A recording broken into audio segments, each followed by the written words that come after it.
Okay then. Let's see if... Hey, this sounds okay, right? Alright, then let's make sure it's working on YouTube. Hopefully it is. Okay, there is a HD quality for YouTube, right? Alright, seems like it. Cool. Okay, so let's make sure everything's working. I think this is working. Testing, testing.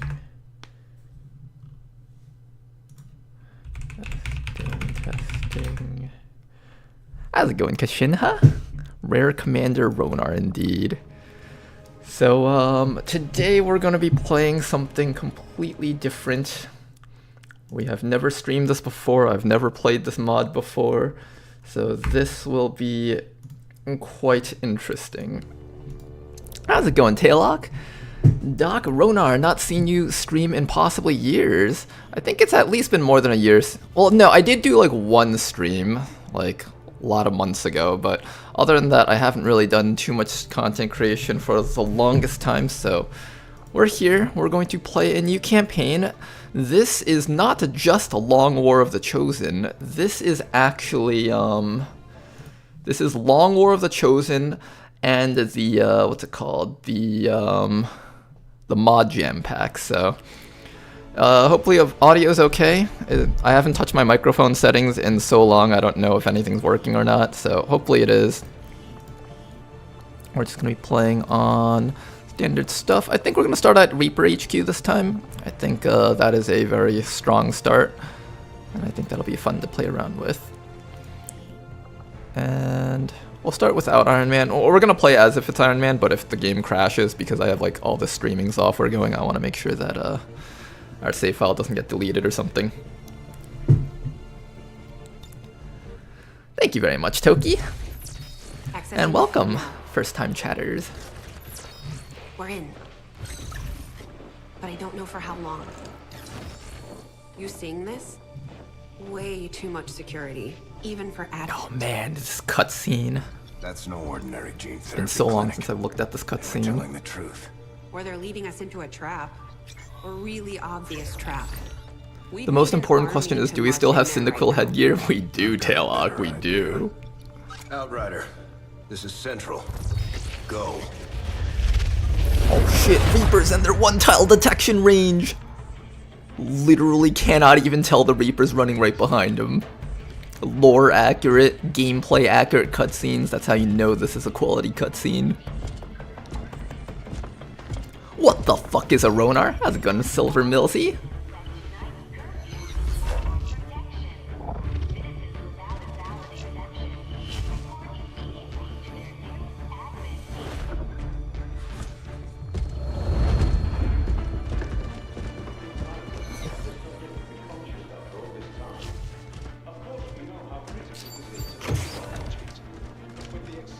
Timeline you placed upon us, mistakes are bound to happen. I feel like they should have, if the commander's body is that, like, super important to them, they really should have, like, an underground facility or something like that somewhere in the mountains rather than, I don't know, in the middle of the fucking city. You're still streaming, Lamau? Well, I haven't been streaming for a long time and I just decided, you know what, let's just start up a stream right now, so that's where we are.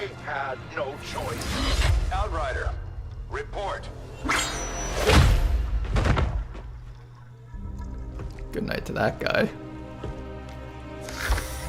So, how's it going, Chicho Tom? Outrider to Avenger, I have visual confirmation. Are you sure? Reapers are always sure. Technically, you didn't even look at me under that mask, so you can't actually tell if that's Commander Ronar. Understood. Hiding the body in plain sight, it's genius. Yeah, did you guys know that the United States hides their nuclear secrets in plain sight? Because it's part of their brilliant strategies. Excitement continues to build as city centers across the globe prepare for the 20th anniversary of Unification Day. Thousands line up at the site of the Great Accord, celebrating the formation No of viewers, the Advent Coalition. don't believe these lies. These are AI generated images. Will be opening in select cities by the end of the new year. Despite the attempted attack by French elements, operations at the new facility in Paris thankfully remain unaffected. Does it not bother people that these guys speak a completely foreign language and they don't bother teaching anyone to speak the same language? I don't know, just a thought. A small number of dissidents again repeat the mistakes of the old world. Striking as we celebrate. Thank you very much, big man. Time and again offers only friendship and compassion. Yet these trivial actions could never break the bond between humanity and the Elders. Peacekeeping forces have already made several preemptive arrests of known collaborators. Advent again assures all citizens that today's celebrations will continue as planned. Perfect. Excuse me, that was me burping in my mouth. You know, Bradford, I'm sure you have your reasons and your brilliant planning for whatever you're doing here, but why did you believe that sending yourself, the most important person for running XCOM in its current state, like just showing up yourself in the middle of the Advent city centers so you could serve as a distraction for the other troops to do things? Like, there were so many other ways to do this. Like, why are you here, Bradford? Why did you think getting yourself scanned was a smart idea? They could have shot you on sight right there. They literally could have. And now Jane Kelly is going to plant an explosive within range to actually kill everything around you. But you've planned it out so that you're exactly low enough if you get down on the ground so that you don't get hit by the explosion. I don't know, like if I were the commander here, I would not come up with this plan. And he has to stand up and say now dramatically in the officer's face to make it extra dramatic. Loud and clear. I don't know. There's like more than a dozen flaws with this plan, but you know, I guess he did get the commander, so he can't complain,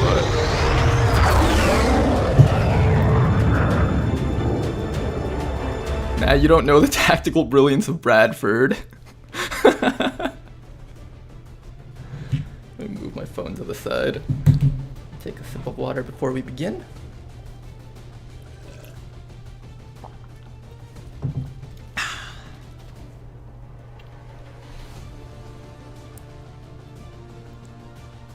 Key the music, the XCOM music. Alright, now because we have like 247 mods loaded, this is going to probably take a minute or two to actually load the mission. Yeah, we have a lot of mods. The mods that I'm using is specifically Long War of the Chosen, as well as a pack for it called the Mod Jam Pack, which is just a bunch of mods that add like classes for XCOM, for the aliens. I played a little bit of it off stream and it was just really fun, really fresh and new. So I was like, you know what? I gotta show this to my viewers. So here I am showing it to my viewers.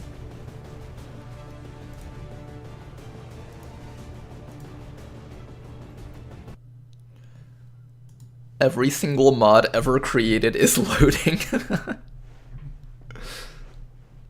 Please recite the names of every mod. Oh wait, I actually do have the mod launcher on the side. Hold up, let me see if I can list all of them off right now.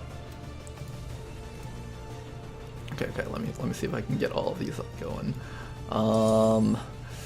There is the customization set, I'm too fancy for those A's, Final Fantasy Yuna outfit pack, Ed and Eddie voice pack, fancy dress party, Team CX's EU plasma weapon pack, ability editor, accurate situation report, additional icons, additional soldier console commands, Long War of the Chosen, Advent Armor Officer, Pathfinder Hunter, Priest, Purifier, Reverse Engineering Advent Armor, Shield Bearer, Stun Lancer, Trooper, Armor Dead, wait what?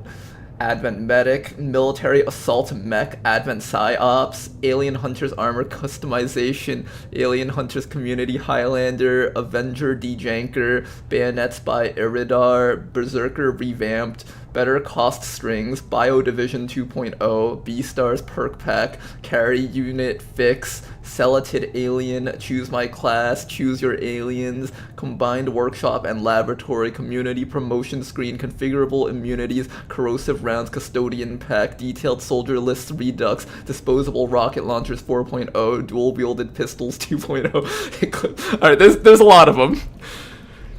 So, yeah. 1 minute load times feels like XCOM 2 vanilla. It's basically the same thing. What is this map? Oh, this map is cool. This is one of the mods, I think. There's a mod that's a map pack. This is a cool map. I'm looking forward to playing on the maps that I haven't played on yet. Alright, we got Danker Dude over here. He's got 72 aim. Isn't that atrocious for a Reaper? I think 72 aim is atrocious for a Reaper. I think that equates to, no, that's like average for a Reaper, I think. That's like 65 aim as a rookie. Yeah, alright. You're alright, Danker Dude. You're alright. I lost track. Can you repeat that? I didn't even finish the whole thing. I think we were literally like 1/5 of the way through that list. Alright, so this guy's got a Hunter Rifle. The Hunter Rifle has the ability where when you shoot something, it marks them with a special tracking round. So any unit that crits them will get +2 damage, and if you're flanking them, you get increased aim and crit chances. And any soldiers that attack the marked target will use this bonus even if they don't have the rifle themselves. So this rifle does 2 to 6 damage. It's got more variance than the assault rifle, but it does do about 4 damage on average with a higher crit ratio. So this is a nice weapon to just lead off shots against targets with. Moving out. You'll also notice that we have the, what's it called? The AP grenade. AP grenade, it does 1 more point of damage than the HE grenade, but it doesn't destroy cover, but it also doesn't destroy corpses and loot. So that is actually very helpful for Gatecrasher. Closing on target position now. There's also this Marauder auto rifle. I don't even know what this thing does. Let's see. So it does 3 to 4 damage. It's actually got less base damage. So it's like a SMG, I would say. A little bit stronger because I think SMG has minimum 2 damage. 2 crit, and what is this ability? Activated ability that confers bonus aim, damage, and armor piercing to organic targets with your primary weapon while increasing the cooldown of all your other abilities. Well, as a rookie, you don't actually have other abilities, so that's actually fine. How's it going, ZZ Jing? AP grenade has -1 piercing means, which means it does less damage against. Oh yes, you're right. It has that little thing where even though it does more damage in most instances, it does do less damage when it comes to. Oh, I'm just gonna move our people in the open. We don't need cover. Will do. Remember, kids, cover is for the weak. Understood. Moving out. If you have to take cover, you're showing weakness to the aliens. You can't do that. They will sense the weakness and, I don't know, like shoot you or something. Heading to that location. Oh wait, is this the Alien Hunters map? I think I saw a snake wriggling on the ground. Or I thought I saw one. I think this is the Alien... Yeah, this is the Alien Hunters map, I think. The Alien Hunters mission map. Or at least the assets from it. How's it going, MMC on? Rolling out. That's affirmative. This is the Alien Nest DLC parcels. Okay, so I was right about that. 10-4. Confirmed. Alright, I'm looking forward to just seeing what these people promote into. This is almost like a gacha game in its sense, where it's like, you don't know what you're gonna get. When your rookies promote, there's like so many different classes that they could possibly promote to that you just can't actually figure out. I don't even think we'll see all the available classes to us in one playthrough, most likely. These guys Ooh, make Rainbow up the Troop. bulk of the Advent forces we've dealt with. They're disciplined and well equipped, but their obedience makes them predictable. Oh, this is weird. I can't jump over this. This part of the map might need some looking into. Alright, note to self, we can't actually jump off this part for whatever reason. That's I don't think they'll affirmative. walk into us. We can just walk in the open like this. That's affirmative. Let's not waste too much time with the slow moves. You know, anytime I watch someone play I can't watch other people play XCOM because whenever they're taking their times with their moves, making sure to like put people in optimal positions, I'm like, no, I'm so bored.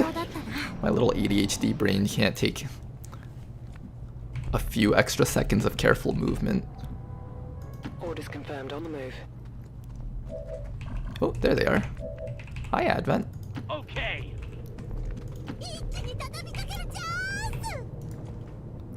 Orders confirmed. Moving out. Ah, the same squeaky voice packs that we have. Brings me back to the good old days. Moving to designated coordinates.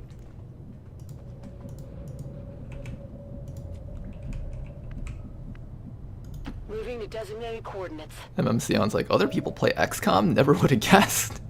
I'm on it. I'm on it. Moving to Overwatch. Got my eyes on. Come on, walk into me. Are they just shuffling back and forth? I think they are. Alright, we're just gonna try and get as close as we can to them. Moving out. And we'll also try to take high ground for the extra bonus accuracy. Moving.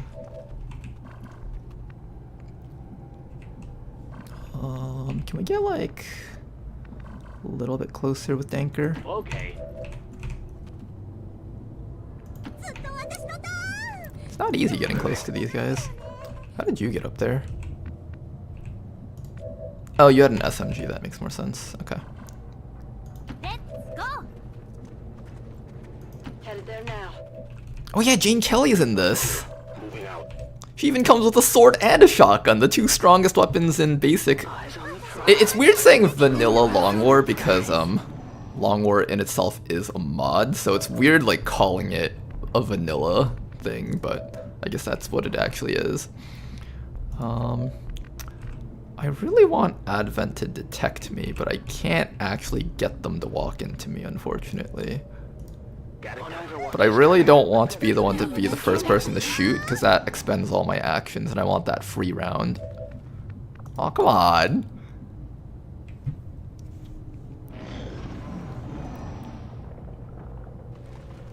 XCOM meme god Ronar is streaming, Pog? That's right! Hello? Give the mods a moment to catch up. They're it's loading how many other things. I don't even know what it's loading. It's loading something.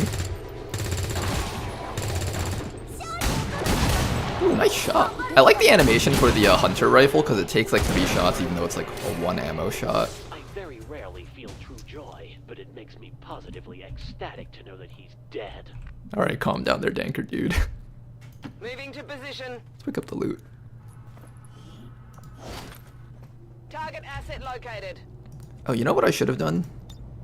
Should have done this. I don't know why I didn't do that first. Speed loader. Don't mind if I do. Defense. Okay, that's something I recognize. The Advent there they are. officers seem more capable than the grunts. We're not sure whether to chalk it up to training or stricter mind Alright, control. let's do this. Let's get vision on them.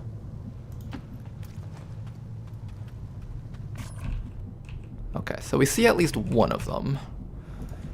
So we don't want to get too close, otherwise they'll activate, so I think right about there should be safe. Heading out. And every spot behind Yuna should be okay. Let's move already. There we go. Moving to I'm on it. Overwatch. We're green to go. Oh, got to bring you down. Affirmative. We'll get you down next turn. Hey, they're running away! Wait, stop running! Come back, I need to shoot you guys. Well, where'd they go? I think if I stand here, it should be safe. There we go. Let's see if we can nail that trooper. Nice shot! Could you get over here and call an ambulance for him? Ah, the sectoid cardboard cover. I like the little additions that the Long War of the Chosen team have added. You can tell they've been hard at work. Like the little explanations for all the new things for any newcomers to the XCOM series. Or not XCOM, the Long War series. Alright. Since I don't have a solution for this guy, I think we just throw our AP grenades and just kill him. Nice. And as you guys can see, the corpse does still drop from the AP grenades. Let's do this.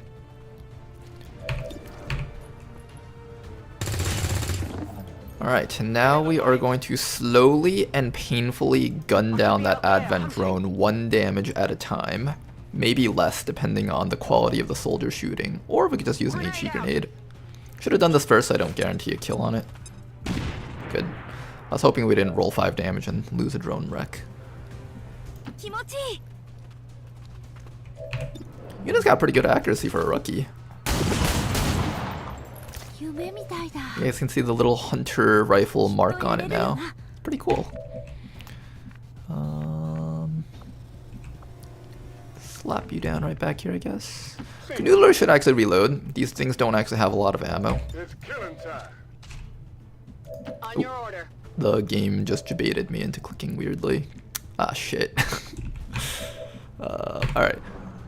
You could take the killing blow. Good, you didn't miss. Hostile target down. Moving to position. Thank you very much, Mistress. Jane Kelly can now actually take cover. There should be 1 trooper and 1 officer, and we see them right back there, in fact. Hi, you guys. Alright, only 1 act. I thought there was like 1 more trooper. Was I mistaken? Isn't there like 1 more trooper out there? Maybe not. Hi there. Activate that Pierce the Veil for the extra bonus accuracy. And still miss completely. Ah, this is the XCOM that we know and love. Tired of waiting around. Ah, this is XCOM, baby. Alright, let's activate your Pierce the Veil. Oh, it even puts your grenade throws on cooldown. That's interesting. Hardly did anything. Alright, we got 100% accuracy that graze, not bad. What's next? 100 accuracy that misses? Alright. Worst case scenario, we have Jane Kelly run in there and take the kill. I do want to give the kill to the rookies if possible, though. Try to just start getting people pumped up with EXP, if possible. Although it doesn't seem like that'll be the case unless Mistress scores the kill. She should. She's got pretty good, 83? Hey, there we go. The Vanilla Graze Band. I'm on it. Vanilla. Is it weird calling Long War vanilla now?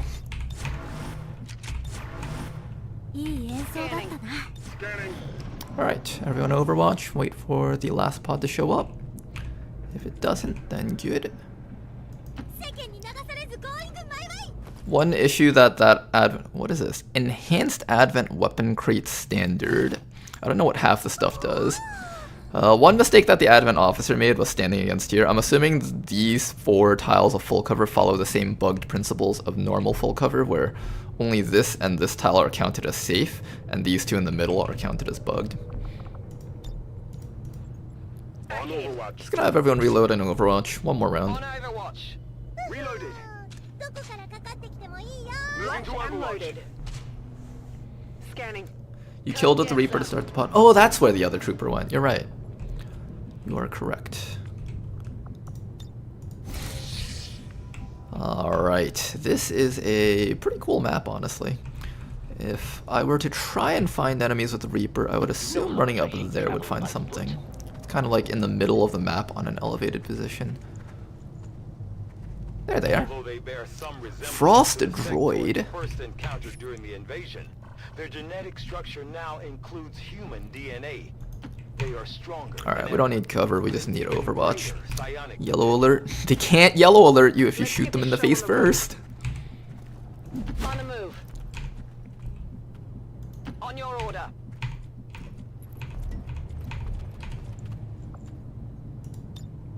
Affirmative. Covering now. Alright, everybody, on Overwatch. Hi there.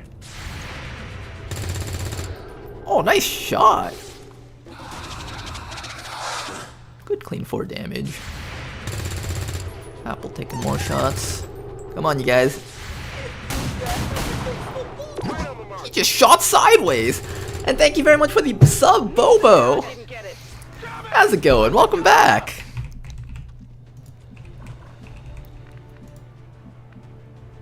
Alright, I think just an AP grenade will deal with all of that. It's just a matter of whether or not we want to take the Overwatch damage. The answer is no, obviously. I don't want to take Overwatch damage. Oh, you're hidden. That's right. Get over here, Danker. Alright, who does more damage? Sectoid or Frost Droid? Sectoid does a little bit more damage, so we'll have you take care of him. Ah, that's a dead Sectoid. Get over here and call an ambulance for him. Alright, then after that, what we'll do is we'll just take Volume of Fire, and if everyone somehow misses, then we'll just send the guy up to take the Overwatch. Okay, so Nyan will be the one to... his grenade's on cooldown, never mind. 8%!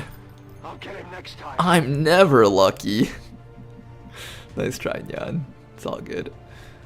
Oh, I have you. Don't have to worry too much about that. Does this work on the... It's a droid, right? It's a droid, so this shouldn't work, but just for science. Just for science.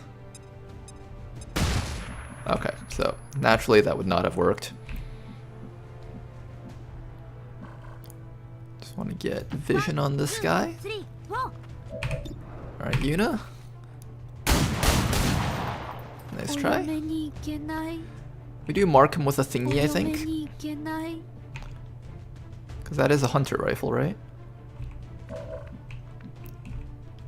Did he get marked? No. Oh, I guess they have to be flanked for the mark thingy to work. Never mind. I apparently don't understand how to play this game.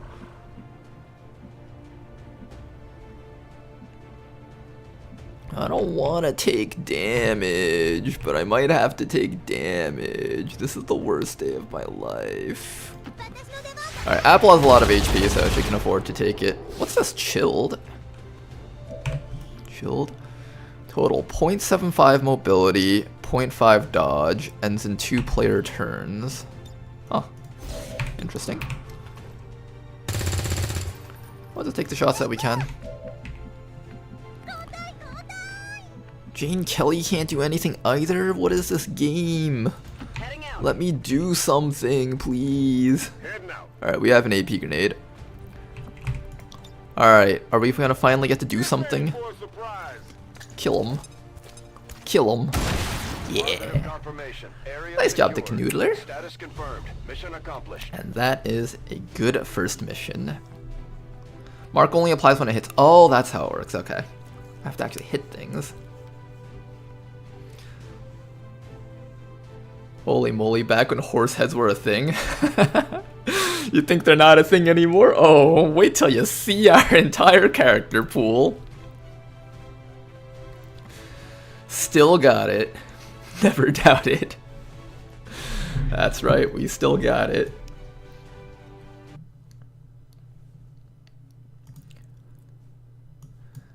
Okay then. Well, let's head back to the Avenger and see what's going on.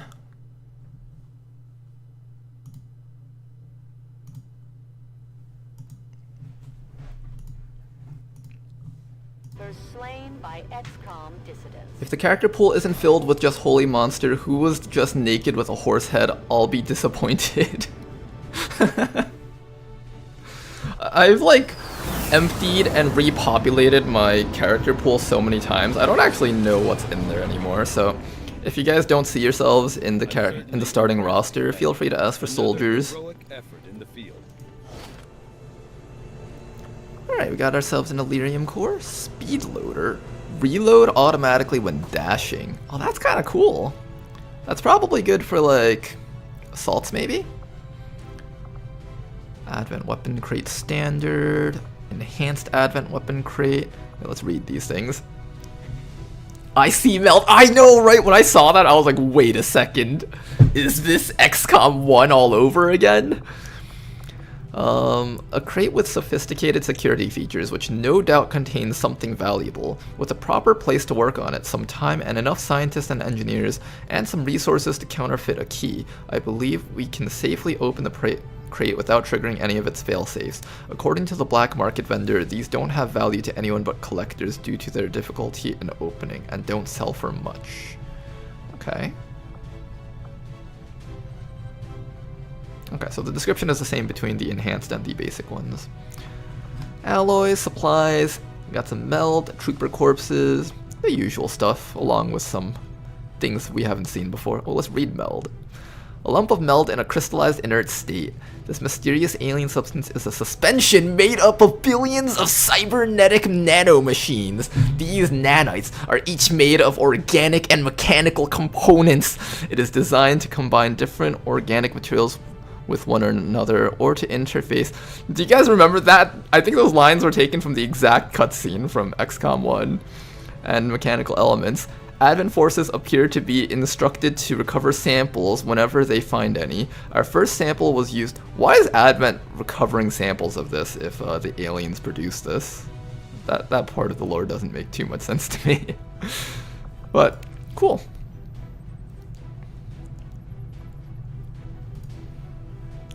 Mod Jam is an unofficial expansion to Long War the Chosen, so it's already a catered mod pack, yes.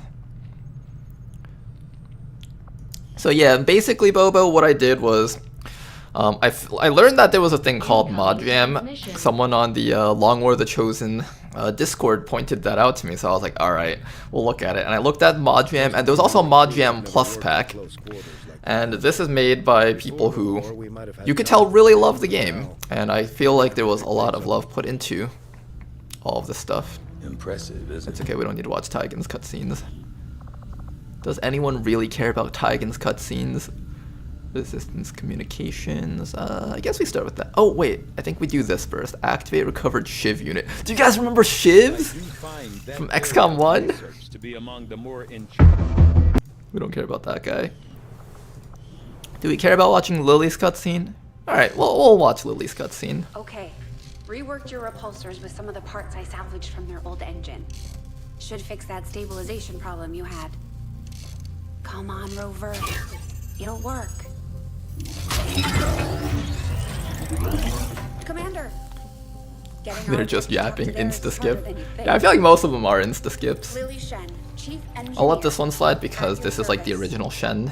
You were probably expecting to see my father. Or rather, she talks about the original Shen. I'm guessing Central didn't tell you yet. He's gone. No! The only likable person from XCOM is gone? The aliens take everything from us. Work.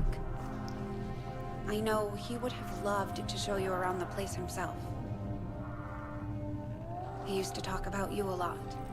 You can be sure I'm ready to finish what he started. Might not look it, but from here, I can fabricate pretty much anything you come up with. And with a little more help, well, you'd be amazed with what I can do. It was an honor to finally meet you, Commander. Okay. I should see if any of the troops have been keeping count on alien. There's now an models. enemy bestiary. This is really cool. I don't feel like it's too useful if you took the time to read up all the enemies in the field with the F1 screen. But still, it's really neat having like all this information here. This is like those, what is it? Those anime games where you get to like poke the other characters and see their really lewd reactions, except this is with Advent soldiers.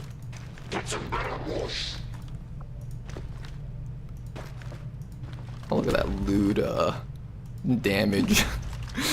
Damage animation. Or it's not a damage animation, it's like the, you almost hit him animation, rather. So, yeah, let's look at some of the ones that we don't know about. So, Frostroid. This unit has no special abilities. Well, that's a lie. He inflicted me with, like, chill or something. Unless that's not listed here. Okay, so they're basically like rookies. with less damage, but they inflict a debuff if they hit you. And that's just about everything. We'll look at the drone, I guess. That thing doesn't have animations. How's it going, Aaron? Alright then. Let's take a look at the classes XCOM has available to them. So first things first, we got Danker Dude over here. Danker Dude has, let's see.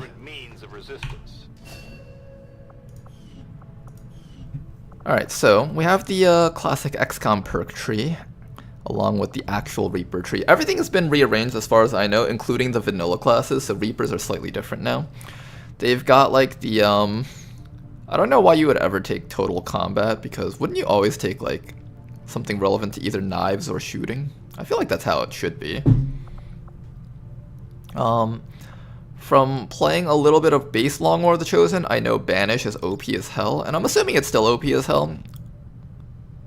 They did give it 1 less damage per shot, so it's a little bit more balanced. I'm assuming it'll still be good, especially because we have Heavy Hitter. Executioner, Battle Space. Ooh, that's good. So for those of you guys who don't know much about Long War of the Chosen, as well as its the other mod stuff in Mod Jam, the Reapers do not have the basic shadow from vanilla. Instead, they have this special shadow that lasts for 2 turns, and then it goes off, and then you have to wait for the cooldown to finish, which is, I think, 4 turn cooldown. So it's like basically 2 turns of no shadow, and then 2 turns of shadow. So you kind of just flip on and off in shadow mode and non-shadow mode, and instead of being this like perpetually unseeable unit. And that's actually a really cool playstyle, and it kind of balances shadow a little bit. Still a little bit busted, I feel, but I think that's a pretty good compromise in terms of balance. I thought it was quite interesting at the very least. If you want to turn your Reaper into more of a permanent stealth unit, you can take them down the knife path, and that's like their new secondary weapon. So they now have throwing knives, which is actually pretty cool. It breaks concealment but not shadow, and there's a chance to cause bleeding. It doesn't do a lot of damage, but it's reasonably accurate. Or rather, I don't think the knives are accurate. I just think Reapers have insane growth in terms of aim. At one point, I think they were on par with snipers for aim growth, but I think Tedster tuned them down a little bit. Their initial growth is still insane, though. They get like +7 aim upon promotion from rookie, and they still get a lot of aim. So they're still really strong in terms of being a shooter. The Vector does a little bit more damage, or no, it does the same amount of damage as an assault rifle, but it comes with 10% bonus aim, and I think the bonus crit is a lot higher. Let's see. The standard assault rifle does 2 bonus crit, yeah, so this has a little bit more crit damage than the standard assault rifle. And here's the perk trees. The main ones are going to be the shooter tree as well as the knife tree. And knife tree comes with perks like you get 1 additional throwing knives, and each kill with your gun gives you an extra throwing knife, so you kind of juggle between shooting things to kill as well as throwing knives. You can get things that prevent them from moving. This is actually really good on certain boss units. Let's see, you can get things like blue screen knives, throwing knives gain +2 pierce. Does this work on the Chosen Assassin? That would actually be really good if it did. Blue screen knives, so you can hurt mechanical units, knife encounters. I think this is the thing that makes Knife Reapers really work. Once per turn, gain a bonus action after throwing a knife at an enemy within 5 tiles. Cannot trigger... No, wasn't there like another thing that they had that gave them extra turns of stealth or something whenever they killed things with their knives? Was that not this one? I thought they had a perk that did that. Maybe I was wrong. And Rend the Mark. Throwing knives apply a stacking +50 crit chance against a target from all sources. So if you run next to an enemy with a throwing knife and just tag them twice with this, all shots against them are pretty much +100% crit chance. The Chosen actually have 200% crit resistance. So if you want to be able to crit the Chosen, this is actually a build that you kind of need to do if you want to be able to get them. The main build that I'm going to be focusing on is likely going to be the Banish build, because this allows us to just delete boss units very effectively, actually. And we're just going to be taking perks like Blood Trail, allowing us to deal +1 damage and ignore 40 dodge if the enemies have taken damage. Shooting Sharp, Armor Piercing, Accuracy to enemies in cover. All these good things. I might skip out on Homing Mine and take Crippling Strike if this works on Assassin. Nimble Hands for the free reloads, and finally one of these perks up here. Let me read this real quick. While concealed or flanking your target, you deal +3 damage. I'm probably going to take this because we just get +3 damage on every single Banish shot against the Chosen. Fearsome is okay too because you're likely to crit while you're shooting things with Banished, and if you crit then Fearsome has a good chance of activating the Panic chance. All of them are pretty good, but I think I'll probably take First Strike.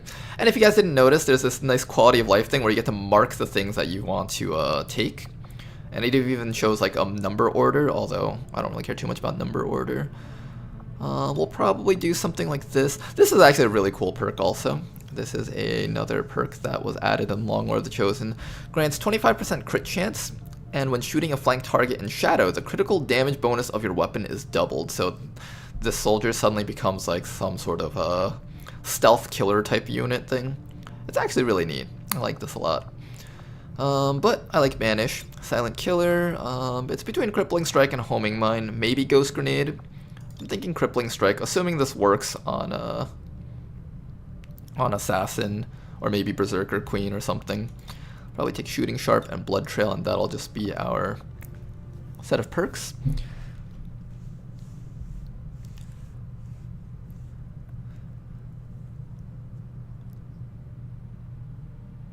I'm just reading the chat, if I'm being quiet. Abilities are actual abilities the unit has. It won't count any properties of their weapon and whatnot. I see. That's why I didn't show in the bestiary. Banish is definitely still OP. Alright, good to hear. It's Gunnery Sergeant Top Row, I think. I forgot what Mod Jam does. Gunnery Sergeant Top Row. Impersonal Edge. Oh, is this the one? How come they don't flip this around so that all the knife stuff is on one row? When you get a kill with the throwing knife, shadow cooldown is reduced by 1, and you get a stackable +20 aim buff for 3 turns. Ah, there we go. So basically, you would just start throwing knives at everything, and each time you kill stuff, your shadow cooldown goes down lower. So basically, you can infinitely stay in shadow if you keep killing things with knives. It's actually a really cool concept. And I kind of want to do a knife build, but the Banish build is just so good that I don't know if I can afford to drop it. Another really powerful thing about Reapers is that they come with tracking. They can detect enemies nearby without line of sight, and they also come with squad sight. So they are basically just really good scouts as well as really good shooters too. Definitely deserving of the title of hero class. Danker's combat intelligence is average, so he will have, I think, 49 points left over after hitting Master Sergeant. If we take all of this, we will have to go over the limit a bit. I feel like I do want most of these though. At the very least I want heavy hitter, and then if we have extra we'll like... I guess he doesn't need this. Increase your vision radius by 3 tiles. Actually no, this is really good for a tracking unit. We do want battle space. I'd trade my freedom for a few hot meals and the cure for the common cold. Well, maybe not. But what about the terminally Alright, ill, Gene Kelly. the elderly, or the disabled? The Look at aliens these can people offer them talking something we philosophy can't. and Something most politics. people would trade anything for. You're wrong about that, Doctor. Banish can't crit. Oh, they made it so that Banish can't crit. Okay, so you wouldn't take Fearsome with Banished. I just hope they see I it that feel way. like if that's the case, how the perk should be laid out is this should be laid out here and this should be laid out here. I feel like that would just make a bit more sense. It's probably intended to be that way and they just messed up something while in the code somewhere. Alright, let's take a look at Gene Kelly.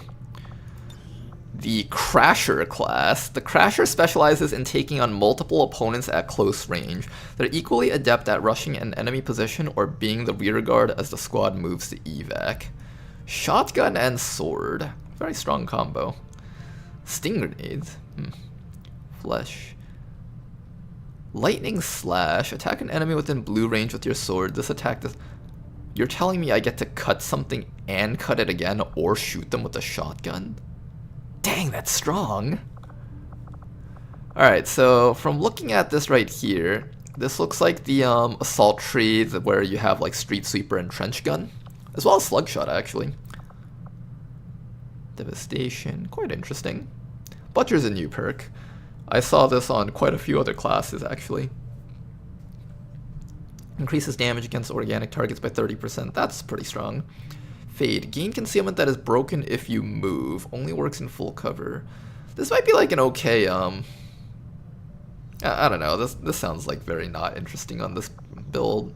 Because I don't remember the Crasher class getting too many perks that interact with stealth. Like some classes have this thing where it's like, oh, if you're in concealment and you take a shot, you get like bonus aim or bonus damage or something.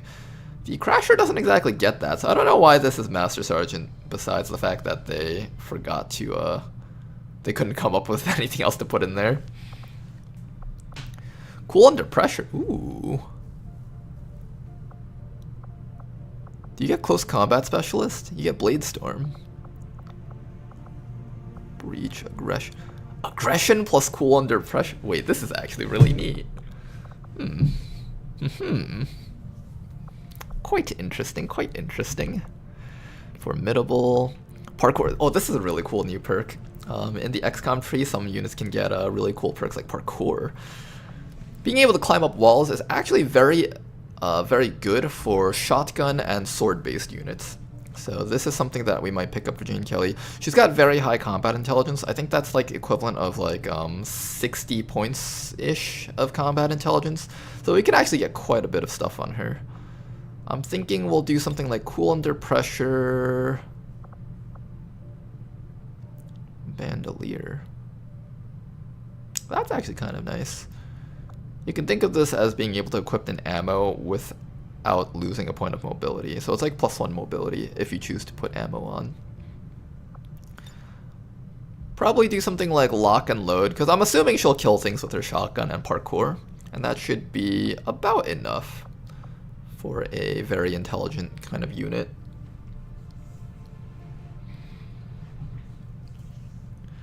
Ronar, are you going to stream this campaign to the end? I will try. If I have enough time, I will definitely try doing it. Although, I'm definitely busy. And, yeah. But, if it seems like a lot of people like watching this stuff, then I will definitely stream it to the end, probably. It's very low at 4 AP per rank, 7 total ranks to earn, and +1 for each level of combat. So very high is 56. Oh, it's okay. So 56 points. 30, 20, so that's 50. So we only need like 4 extra points to actually learn all 3 of these. That's pretty good, I would say. So let's try doing something with Jane Kelly that involves Blade Storm and Aggression, I think. Free sword attacks on enemies that enter, exit, or attack from melee range. Did they include the thing where it only activates on your turn now? Aw, oh, damn it, they ruined everything! This used to work on your turn, and then you can activate Reaper to just get free fucking actions. No. Those bastards, they take everything fun away from me. We're definitely going to be taking Keen Edge, because Swords works well with that. Zone of Control is not bad. I think Zone of Control works well with Blade Storm. How much of a cripple is this? So enemies lose aim and mobility. This probably doesn't matter because enemies are right next to you anyway, so they probably have near 100% accuracy, unless you're like suppressing and flashbanging them and stuff. The subtracted mobility probably matters because it prevents them from doing things, I guess. Yeah, like for example, if there's like, I don't know, an enemy that you don't want to attack someone else, by parking Jane Kelly next to them, they can't attack the other person and they have to like attack Jane Kelly. So that's pretty good. I think I'll take that. Keen Edge for the bonus damage as well as armor piercing. I know a lot of stuff in Mod Jam has things like Close Combat Specialist as well as Blade Storm, so Shadow Step is actually not bad for this type of unit. Although Hidden Reserves is really good. Resetting cooldowns. We're not really doing any build that requires a lot of cooldowns, so I guess we can skip that and just go with Grazing Attacks. Yeah, or not Grazing Attacks, Shadow Step. Yeah, I think we'll do Shadow Step. So Cool Under Pressure, Blade Storm, Aggression. So basically what Jane Kelly is going to do is she's going to run past all of the enemy's defenses and then stand next to them menacingly. And the moment they try to take their actions, she's just going to start chopping them with like near perfect accuracy with like a bunch of crit chance. That's the plan at least. I don't know how well that'll work, but the plan's That's the plan. We'll definitely take Butcher. It's between Close Encounters and Reaper. I don't know. I think we're leaning so hard into the sword that we might as well just abandon the shotgun idea and just go pure Reaper, maybe. I'm leaning towards that. I think this is going to be Jane Kelly's build. So we will make sure to take her... Wait, you can have a flamethrower? What? You can have a flamethrower? That's so cool!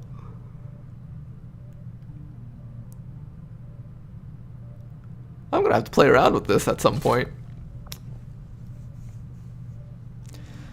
Balance Team essentially just looked at past Ronar streams. Here, he broke everything. We're like, yeah, nerf that, remove that, change that. A Whippet Shotgun. Wait, what? What's a Whippet Shotgun? A Whippet Shotgun can be fired for one action and will end the turn in the absence of specialized training. The Whippet Shotgun's firing range is extremely limited even compared to other sawed-offs. It can't be used with the face-off or fan-fire abilities or any other abilities that require more than a single round of ammunition in a magazine. The shells this weapon fires are powerful, but only against unarmored units. Oh, I see it. So you guys see the whatever question mark int question mark War of the Chosen IRI dart and plate master dot help. That shows that we do 3 less damage to things that are armored, I think. We aren't going to be able to improve upon this weapon with new technology. Okay, so this is like baby's first sawn-off shotgun. It's insane amounts of damage, but it won't upgrade compared to other stuff. Takes up a pistol slot, so this actually makes you a bit slower too. I don't think we'll be using this on Jane Kelly. We're probably just going to be using sword almost every single action that we take. Like, we're pretty much just going to always use Flash or Lightning Slash, so that's that. Take a look at some of our soldiers. So, ooh, nice 12 hacking stat. This person might look slow, but this is all with the weapon factor in. So he's actually has 14 mobility, it's not 11. So all of this mobility plus 3 to see their true mobility. Like Rick Sanchez is a bit slow. Tedster is a bit slow. Ooh, Tedster, what are your stats? These stats are ugly. Ew. Gross. Alright, Tedster might get Haven Management duty. A little bit of paperwork, dude. Bob Ross, what is this? 18 mobility, dang! Alright, Bob Ross is going to be a fun soldier, I can tell. We're going to do something with him using the GTS. I don't know what, but we're going to do something with him. Alright, let's start promoting people. I think I've been taking too much time with this. Alright, our first decision is for a 67 aim soldier, high dodge, okay hacking, reasonable mobility. Let me introduce to you guys the Agent class. The Agent class is pretty cool. Agent is a flexible soldier that is... I wish I could read that. Okay, can you go back up? Is equally adept with a shotgun, SMG, or sniper rifle, and can also fight at melee range with their knife. What makes them stand out the most, though, is their speed and talent for stealing enemy assets. For this soldier, I would say it's a choice between Shinobi or Agent. He's got good dodge. I think Agent can make use of the hack stat the most, so we'll probably go with Agent. Now, the Agent class. This class has the most absurd hack stat growth I had ever seen. I didn't even realize this until there's a guy named Blue Major on the Long War of the Chosen Discord who pointed this out to me, that these guys get insane growth, and I was looking at their growth compared to like specialists and hijackers and all those other classes, and they're like 40 points ahead of them or some crazy number. But basically these guys have insane hack stat, but they don't have a gremlin, so you have to use this other item called like a hacker laptop or something that you use to hack things. I'm planning on turning this person into an officer and using the lead by example perk to give the hack stat to all the other units. That's what we're gonna do. Let's take a look at what the agent can do. So, they come with Run and Slice. This is a new perk for Mod Jam that is on a lot of classes, so I'm going to go over this with you guys so you guys understand what this does. And Run and Slice basically is a perk that allows you to dash and slice, kind of like Flash for the swords, except for the knife. It doesn't do bonus damage like Flash, it just lets you dash up to things and stab them, but knives inherently have a lot of damage on them because they have like really high crit chance and good accuracy and stuff. And along with that, you can then do things like knife fighter, so that's usual. So you'll dash up to things, and this only costs one action. So you can dash up to something, knife them, and shoot them with a shotgun, or you can knife them and then stab them with a knife. And this thing has a long cooldown, 4-turn cooldown, but you can reset that cooldown if you use specialized knife perks. So for example, Disarming Strike, I think Take Under works, Lacerate, all these like special knife perks. If you use these, it will automatically reset this, so you can use this again next round. So basically, one playstyle with the knife is basically dash up to a guy and hit him with a knife, then hit him with a special knife ability that'll go on cooldown, and then next round you get to run up to something else again and just continue knifing.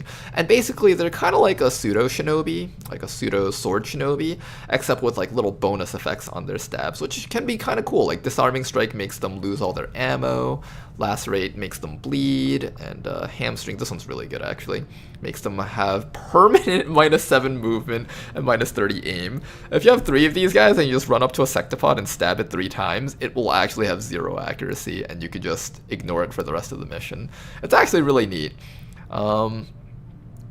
You can use this on like the Chosen Assassin. She'll lose all her movement, and you could just ignore her for the rest of the mission because her shotgun will have 0 accuracy and she can't move next to you to stab you.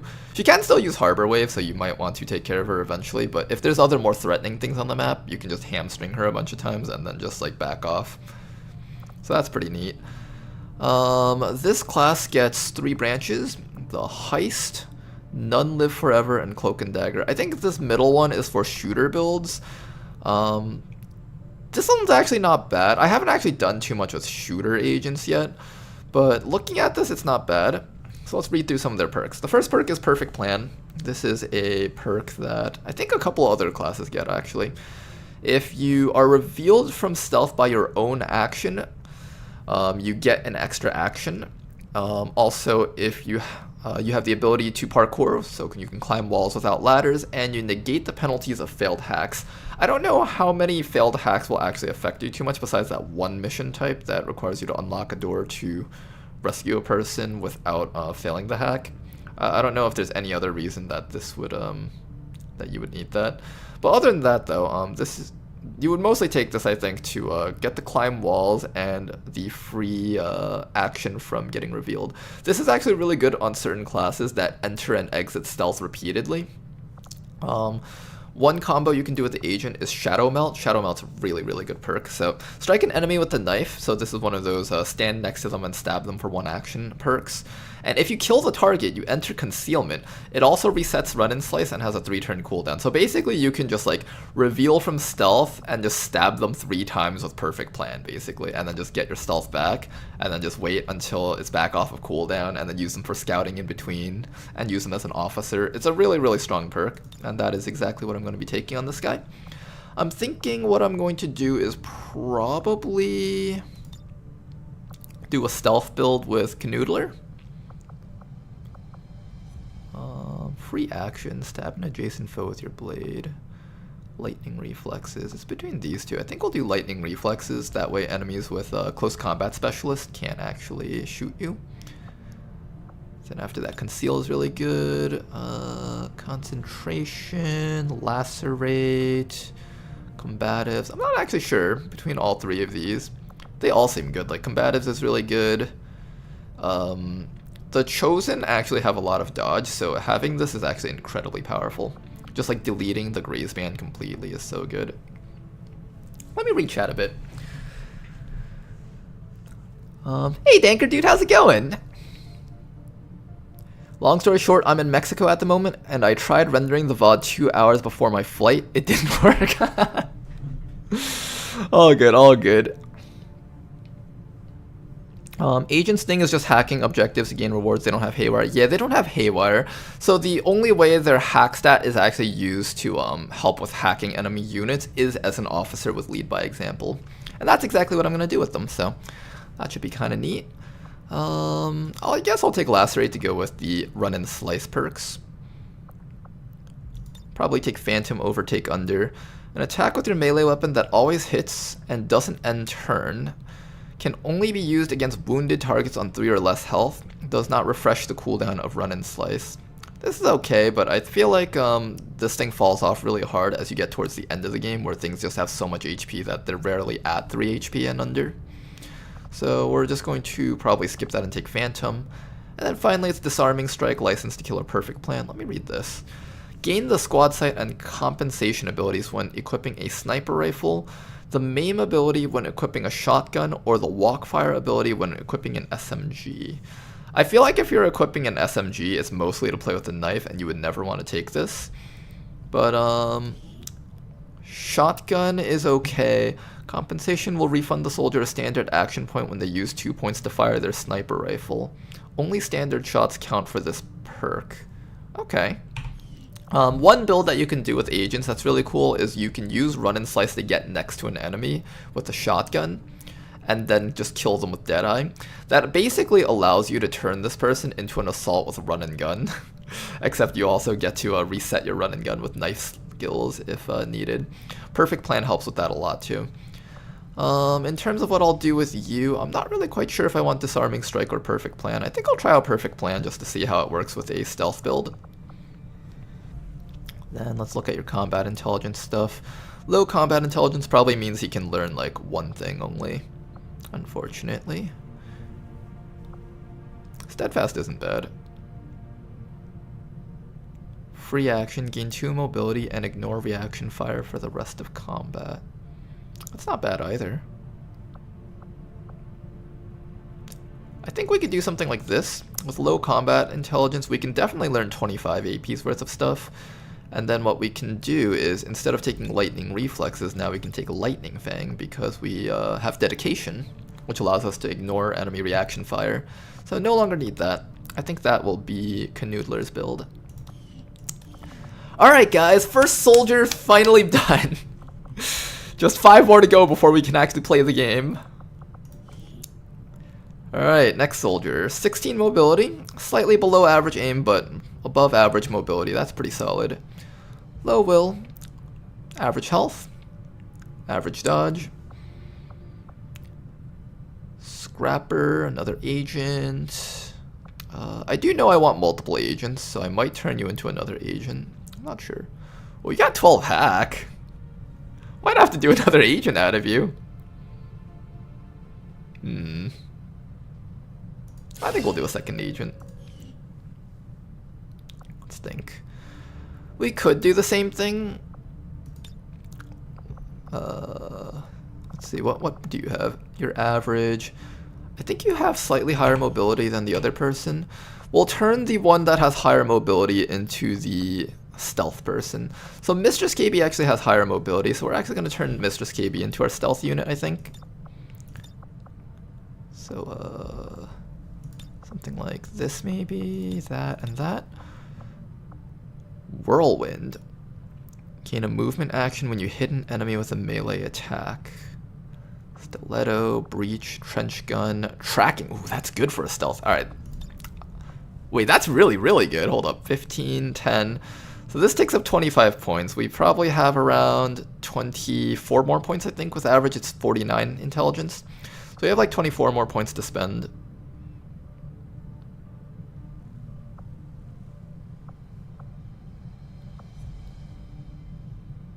I wouldn't mind taking Whirlwind and just spending a few extra points. I think we would go over by 9 points. We can easily pick up 9 AP points for XCOM. Alright, Mistress will actually be our stealth unit, actually. Which means Canoodler. And Mistress also has higher hack stats, so it just makes sense for her to do that. Then Canoodler will be something else entirely. Let's see what we're going to do with Canoodler then. He actually has reasonable aim. With reasonable aim, I'm thinking maybe we do some sort of damage build. Butcher. We could also do Hamstring. Hamstring's pretty fun.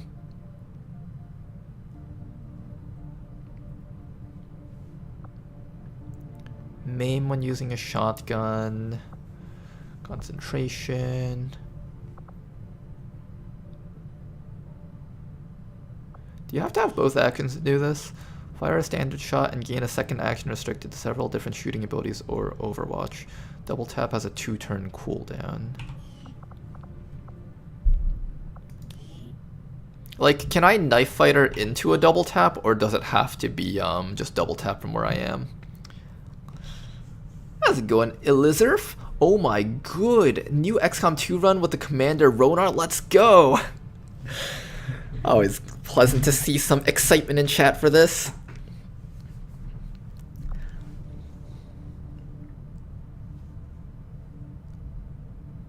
Double tap cost is based on the weapon cost. Oh, really? Okay, so if I have a shotgun, I can double tap with this. That's good to know. We also have hamstring. Fastball. So if I take Butcher, I think that's the only perk I can take. But it is a strong perk, so I wouldn't mind just taking this.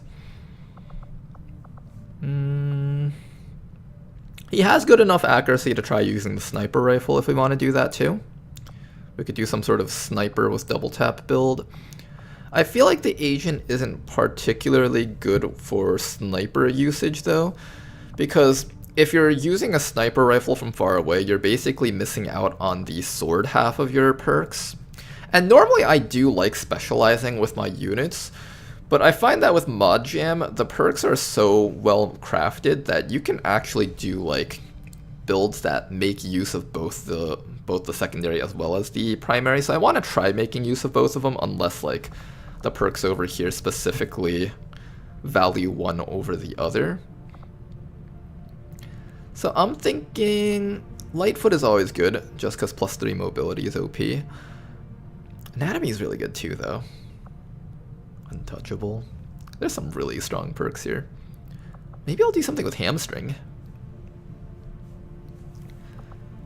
Maybe we'll do a guy whose primary job is run and slice into hamstring or run and slice into shotgun. Yeah, that's not bad. So run and slice, so basically he'll run up, cut them, and shoot them with Deadeye for massive damage against like big boss units. And against things like mechs or sectopods where your shotgun basically doesn't do as much damage, you can use hamstring to basically cripple them with like someone else to help you out. I think kind of like a boss unit hunter kind of unit is what we'll do with Canoodler then.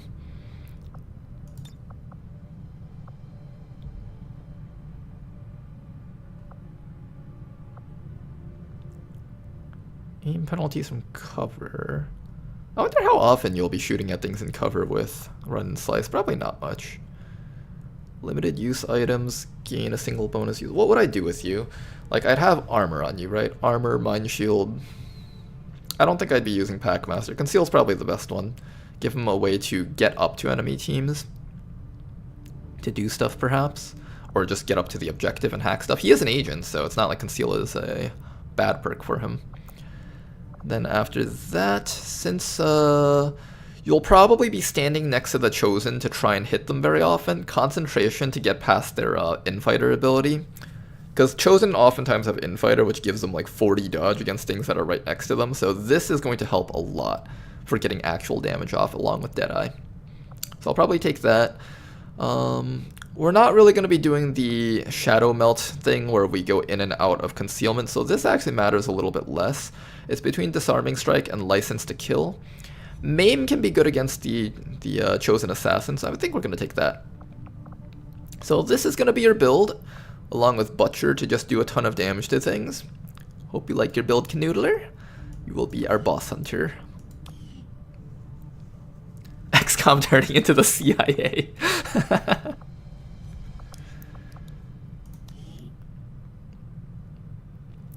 I wish the Avenger has a training room to test abilities in case the description is not clear enough. That would be nice. That would be nice. To have like some sort of like little mini field where you get to just like try using your perks against like a dummy sectoid or something. Alright, 58 accuracy, 15 mobility, high HP, high will, average mobility, above average hack. That's pretty good. Let's do Dragoon. The Dragoon class is a class that can use heavy weapons as well as a gremlin, which is hidden by the menu over here. Dragoon is a versatile class that can bring heavy weapons and armor to the front lines or run fast and light for infiltration missions. They excel at protecting and supporting the rest of the squad, so unlike the specialist who has aid protocol type perks and medical protocol stuff, as well as combat protocol, all those things, the Dragoon has shield protocol, grant a friendly unit bonus HP. The shield also grants poison immunity until all ablative hit points are lost, so that's pretty neat. They also come with Haywire protocol, all these fun things. Let me first look at this person's side abilities.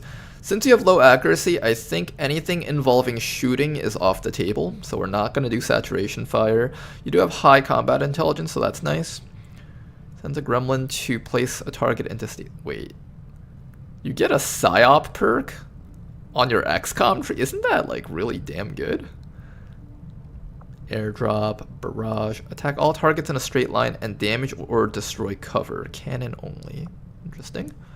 Hollow target. One free explosive grenade. Airdrop, entrench. Neat. Okay.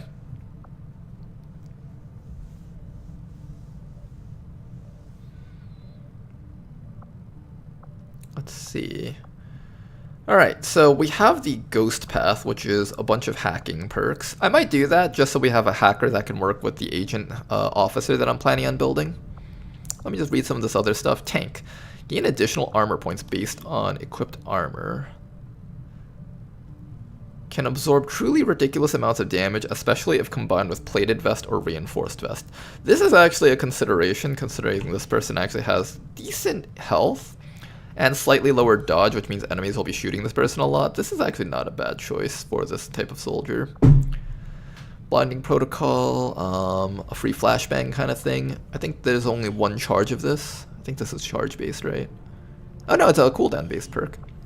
Failsafe. If you fail a hack, you prevent any negative effects from occurring and gain 1 AP back. Ooh, gaining an AP back. That actually makes failsafe a lot better than it was in vanilla. Or in Long War 2, it's not vanilla. Vanilla Long War 2, how's that sound? Adrenaline. Each time you score a kill, gain 1 shield. Okay, so if this person had accuracy and HP, we could do some sort of tank build where they had a bunch of armor and kill things to get shielding. That's actually really neat. Renewal protocol. Grants 2 points of HP regeneration every turn to a maximum of 8, 10, and 12. Wow. Also stabilizes and revives bleeding out or unconscious units and removes some debuffs. Okay. Phantom. Blinding fire. Shield battery. So more shield protocol. This is something shooting related, which we'll probably not do. Oh, this isn't exactly shooting related. It just lowers the enemy. It's like a debuff. It lowers the aim of all targets by 15. That's not bad. Trojan, if we wanted to do a hack build. I'm leaning towards hack build, so most likely we'll just go down the bottom row. Sensor overlays. All squad members get plus... This one's a really good perk. If you have multiple units with sensor overlays, I know like the Hitman class also gets sensor overlays. So if you get like a squad where there's like 2 or 3 of these guys with sensors overlays, that's just like plus 20 crit chance on your entire squad for free. Really good. Inspiration. You and all allies gain 10 dodge and 10 will. That's also really good. ECM. Enemies have 10% smaller detection range against the whole squad. Ooh. I know this stacks because I asked this in the Discord before. What if we have like an entire squad of soldiers whose sole purpose is just stealth and hacking objectives? Let's do that actually. That sounds really fun. Okay, let's do that. Let's do that. So I'm probably just going to be taking all of this stuff down here. Well, let's read the rest of the stuff. Winter protocol. Gremlin can deal cold damage and inflicts bitter frost. Ooh. Interesting. Phalanx protocol. Grants all allies defense. Stealth protocol. Grant friendly unit concealment. If we're going to go with the stealth theme, I think we just have a bunch of units that can give each other stealth, and we just keep the entire team in stealth the whole time. It's like pseudo-invincibility, as long as the enemies don't find you. Rocketeer. We won't be using that. Aegis. Oh, that's actually really neat.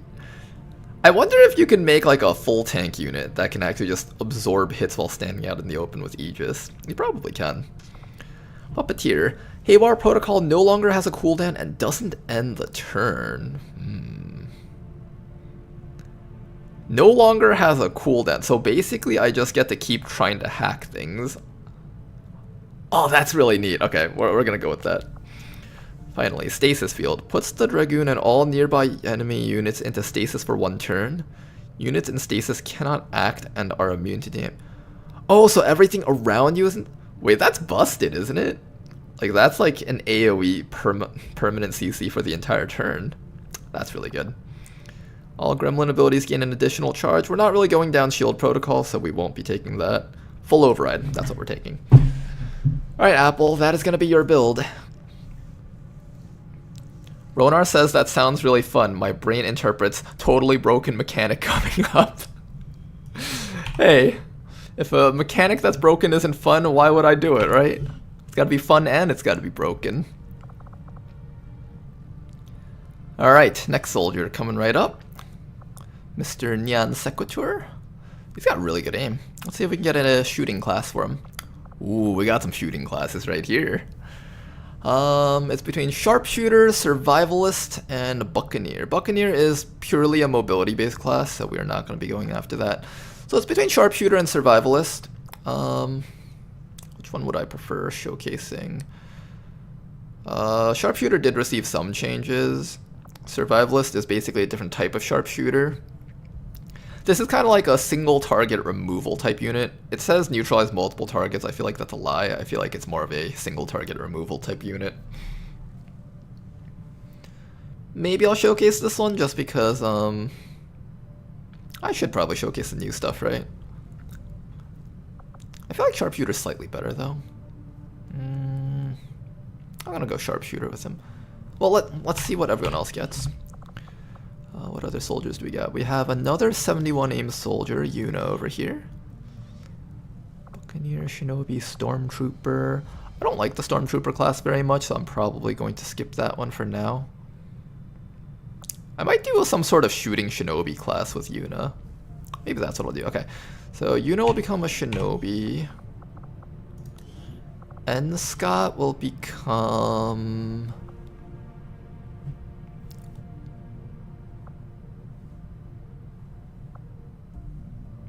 probably a Grenadier. I'm thinking Grenadier. Low health though. He's got good enough mobility to forego or to load up fully on grenades, so that's good. Usually on a Grenadier you want at least 16 mobility if possible. I think we can do Grenadier on you. Okay. So then that would mean... Alright, so let's do this. Let's start with Nyan over here. I think since you have low health, Survivalist isn't like completely far back, because I don't think they get death from above, so they don't get to become like pure Sharpshooters, so I don't think you're going to be as good as a Survivalist. So I think I'm still going to take Sharpshooter. Let's take a look at how the Sharpshooter tree has changed. Not by a lot, but it's changed by a little bit. But before that, let me read chat real quick. How's it going, Zenthalus? The old version of Hoplite that me and some other people ended up abusing and getting nerfed years ago used Aegis Protocol, boosted shield stacked with the Aegis perk that Hoplites get, and a perk called Unscarred. They no longer get this. That can reduce damage to actual 0, unlike other damage reduction sources, to make them fully damage immune and able to duo missions with the Dragoon. Oh, that sounds really cool. How's it going, Rainbow Monk? WTF, is that Yuna from Final Fantasy X? That is. Sniper penalty is small. It's not that big a deal. I guess so. I do find that on quite a few missions, especially like the big missions, I have my sniper sitting really far back, and it does actually matter though, which is why I'm trying to be a little bit selective about that. It's just the way I play. With the way I play my units, like having some units really, really far back and some units really, really far up. Alright, let's take a look at this guy over here. That's scouting report. He's average intelligence, we'll keep that in mind. Collect 1 intelligence each turn. Intelligence provides offense and defense to all allies, max 5. Also adds decisive action ability. Collect 1 intelligence each turn. Intelligence adds 1 offense defense. Okay, so after 5 turns, the entire team has 5 aim and 5 defense bonus. Not a big deal. Decisive action. Spend 5 intelligence to fully restore 1 ally's action points up to 2. Oh, that's big. 2 points of actions. Like, command is already really busted. 2 points of action. Okay, okay. Alright. I hear ya, I hear ya. Cool under pressure. I think there was an Overwatch perk somewhere in this tree, so we'll look at that too. Predator. That's really good.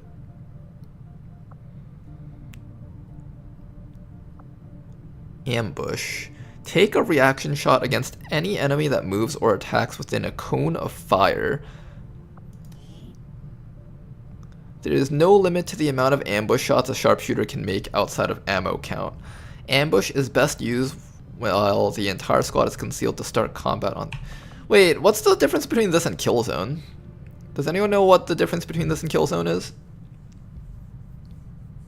2 actions for free on a 5-turn cooldown is strong. I know, right? And during those 5 turns, you're actually like getting bonus stats too. So it's not even like a down turn kind of thing. Ambush, smoker.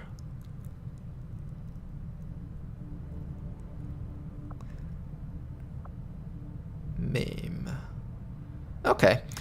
I think we'll just take this. Maybe this? I don't think I can fit both of these into your build though. Well, let's read some of these. So this is the same. Unlimited range shots with no accuracy penalty. And free reloads if you kill things. Rapid targeting, snapshot. Most of this stuff hasn't changed. This is different. Oh, right. Okay, so snipers get this new ability called Lead the Target to make them more useful on guerrilla op missions. Carefully lead the target, granting a 20% increased chance to hit, but delaying the shot until the target enemy moves on the current turn or the enemy's next turn. Takes 2 actions. This shot is treated as a standard shot as opposed to reaction fire, which means abilities such as Shadow Step and Lightning Reflexes will have no effect. Abilities that force enemy movement like Flush can be used to trigger the shot on XCOM's turn. The shot will not trigger if the enemy does not move or if the enemy moves out of line of sight too quickly. Lead the Target has a 0-turn cooldown. That's a lie. I believe it does have a cooldown. At least when I used it, it did have a cooldown, so they should probably delete that line there. But Stay on Target removes the cooldown for the Lead the Target, so you can just keep leading the target. That's pretty neat. Of course, it's not an Overwatch perk, so it doesn't actually affect Cool Under Pressure. I think most of this stuff is the same. Here's where things is different. They took out Serial because killing the entire map with 1 unit, I guess, is too powerful. But you get Watchful Eye. You get free Overwatch shot when any target you have holo targeted moves or attacks. Only applies to targets the soldier has holo targeted themselves. The free Overwatch shot happens even if a holo targeted foe is only visible through squad sight. Can activate once on each holo targeted foe per turn. Ooh. Okay, I have an idea. Cool Under Pressure and Overwatch build. So we just take all the holo targeter stuff, and then we just kill things. So basically, like, let's say for example there's a group of 5 enemies standing next to each other unactivated, right? And you've scouted them out with like a scout unit with concealment. Then you activate multi-targeting on all 5 of those units. And then next round, you just shoot them all to death with crit chance enabled. And you'll have like vital point targeting to boost damage, high def holo to boost crit chance, and they just all die. That's a build I like. Now you can't actually take Phantom with this build because then Watchful Eye doesn't go off anymore, so you actually have to take Center Mass, but I'm completely fine with that. And after that, we could take Scouting Report if we have the ability points to spare, but if we don't, then that's fine. And that will be this soldier's build. I think that's a really cool build. Sharpshooter Nyan. Alright, that's our Overwatch Sharpshooter. Serial got removed and something that might be more busted took its place. I don't think it's more busted. Both. Actually, it might be more busted, depending on... The enemies have to be close by enough for you to holo target all of them, though. Although with independent tracking, technically the holo target lasts for multiple turns, but that assumes that you're letting the enemies live for multiple turns. I don't know. I'd have to see it in action to actually have a opinion on that, I think. Alright. Let's do a Grenadier over here. And Scott the Grenadier. I think this tree has changed quite a bit, so let's take a quick look at all this. Butcher, ooh. Riot control, ooh, okay. Salt in the wound. Alright, let's read some of the stuff down here first. So you guys know Butcher, bonus damage versus organic targets, that's really good. Riot control though. Free smoke grenade and 1 free flashbang. So remember that perk called Smoker or Flashbanger that was really good on the Grenadier? They just made that into one big perk. So we'll probably consider taking that and making this person into a support Grenadier. Although this person does have a lot of good killing perks. We'll read through all of them. All attacks deal bonus 1 damage to targets suffering from poison, burning, acid, or bleeding. This includes tick damage from those effects. So if an enemy is poisoned or burning, those effects will deal +1. Wait, that's really good. Immune to area of effect attacks. Scrounger. 1 additional loot drop on a random enemy whenever this soldier is on a mission. That's pretty good. That's actually a really good perk. Alright, let's read through the damage perks as well as the support Grenadier perks and decide which one we want to do. Gives it a run for money at least. You running testers beta for Long War of the Chosen? Yes, I am actually. Alright, let's read some of these. First one, improvised explosive. Assemble an explosive from various objects found in the field. Is this always a basic grenade, or can it be like a random grenade? Like, can you accidentally, or not accidentally, can you make like a poison grenade or an acid grenade, or does it have to just be the standard plasma HE grenade kind of thing? Because depending on what this actually means, it could be really cool. Assembles multiple grenades if the Grenadier has light ordnance. I don't know what light ordnance is. I don't see it on this list.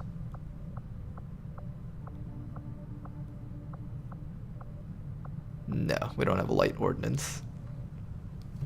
Always basic frag, never plasma. Oh, it's not even plasma? Okay.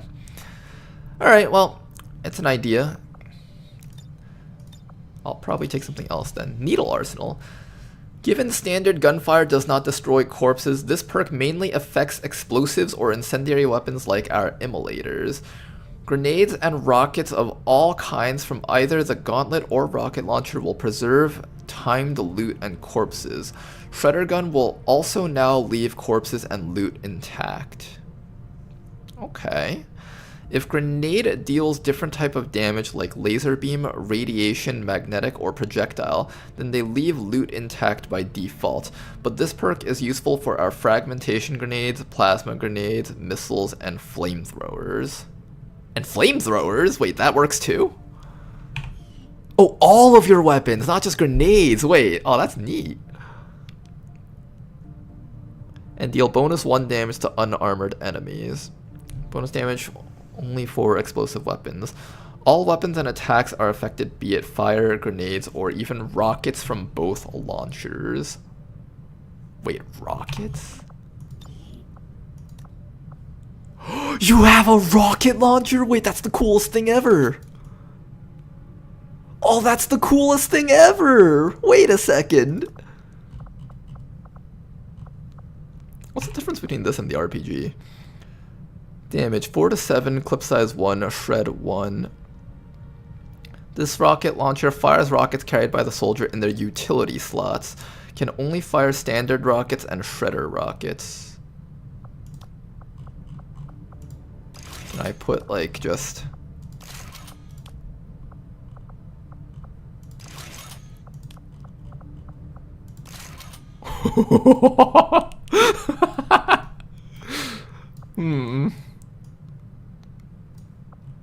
This is a build. This is a build. Let's take a look at your perks. Let's decide whether or not we want grenade launchers or rockets, because this could be quite interesting depending on which one we go for. We have Butcher, and the rockets do a lot of damage. I'm assuming there's going to be upgrades to the rockets that we can get. Heavy Ordnance. Grenade in your grenade only slot gains a bonus use. So if we go with the rocket build, then we would go Needle Arsenal. Let's see if there's anything that supports rocket damage. You do. Okay, so this is specifically guns. That is support grenades. Explosive grenades, non-gauntlet rockets. Okay, so that is a non-gauntlet rocket, and any damage over time effects inflicted by grenades do 1 additional damage. Okay, tandem warheads. Your grenades, rockets, and heavy weapons do full damage to units to the maximum extent of their area of effect. That's good. Heat warheads. Your grenades now pierce. This is specifically grenades though, so that doesn't help us as much. When launching or throwing grenades, using heavy weapons, or using the Gauntlet's rocket launcher with your first action. Aw man, so this entire row doesn't work with rockets. Your grenades and standard rockets inflict crit damage, okay. Chain shot, if we do a shooter build. This person does actually have decent accuracy, so we can actually consider doing a couple of shooting perks also. Sting grenades. Excuse me, I just burped in my mouth. Anyone that can hold a nade launcher can hold a dedicated rocket launcher. Also, if I recall correctly, ammo/nades in the bonus slot no longer saps mobility like on Grenadier. Oh, that's neat. Okay. Commander, you may want to instruct your woman to not use restraint when using explosives. They're very effective at dealing with the aliens. Oh, the rocket is a heavy... Oh, okay, the rocket counts as a heavy weapon, so it would work with salvo. Okay. Combat Engineer. Your explosives do significantly greater damage to cover objects and other things on the battlefield.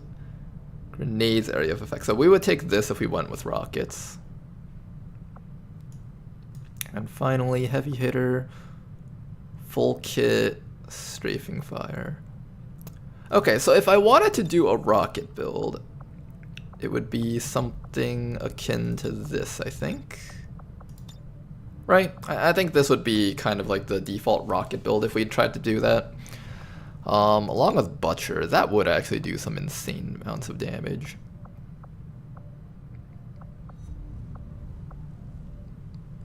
Oh, that's tempting. That is tempting. We have low combat intelligence, so we can't learn too much stuff, so I think Butcher is like the only thing we can learn here. Unless we opted to go maybe like Salt in the Wound Scrounger. Salt in the Wound is actually tempting to try some sort of damage over time build. I'm actually very tempted in that. All attacks deal 1 bonus damage to targets suffering from poison, burning, acid. Okay. Bombardier, maybe, or salvo. What if we make you into like a toxic grenadier? That's another option. Toxic grenadier build. So instead of standard rockets all over.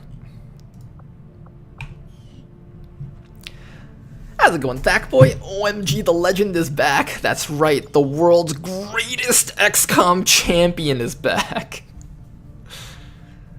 There's some rockets that gets some really good mileage out of Salt in the Wound. Oh, there are rockets that benefit from Salt in the Wound? Interesting. Interesting. Let's take a look at what the Grenadier side of things would look like. I've got plenty of time to focus on learning to fly this. All your attacks deal +2 damage. Also increases the damage from burning, poison, or acid caused by your attacks by +1. Wait a second. What if we just go pure toxicity in our build? Like, just give this person a whole bunch of different status grenades and just lob them on the enemies. This sounds like fun, actually. Hold up. Hold up. Let's think about this for a moment. Volatile mix. I guess biggest booms. Instead of heat warheads, we'll take salvo so we can slap multiple types. Because if I throw an acid grenade on the enemies, they're probably losing almost all of their armor. So it would be something like acid grenade into like something else, and then heavy hitter, salt in the wound, and I think needle arsenal works with it too. Was it needle arsenal or was it? No, I think it was boosted cores. Boosted cores. Damage over time effects applied by grenades such as poison will also do 1 additional damage. Yeah, there we go. Okay, this is going to be a fun build.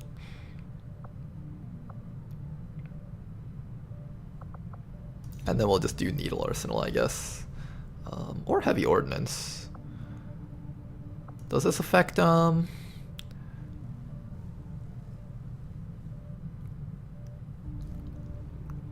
Do I want to loot? I think that's the question here.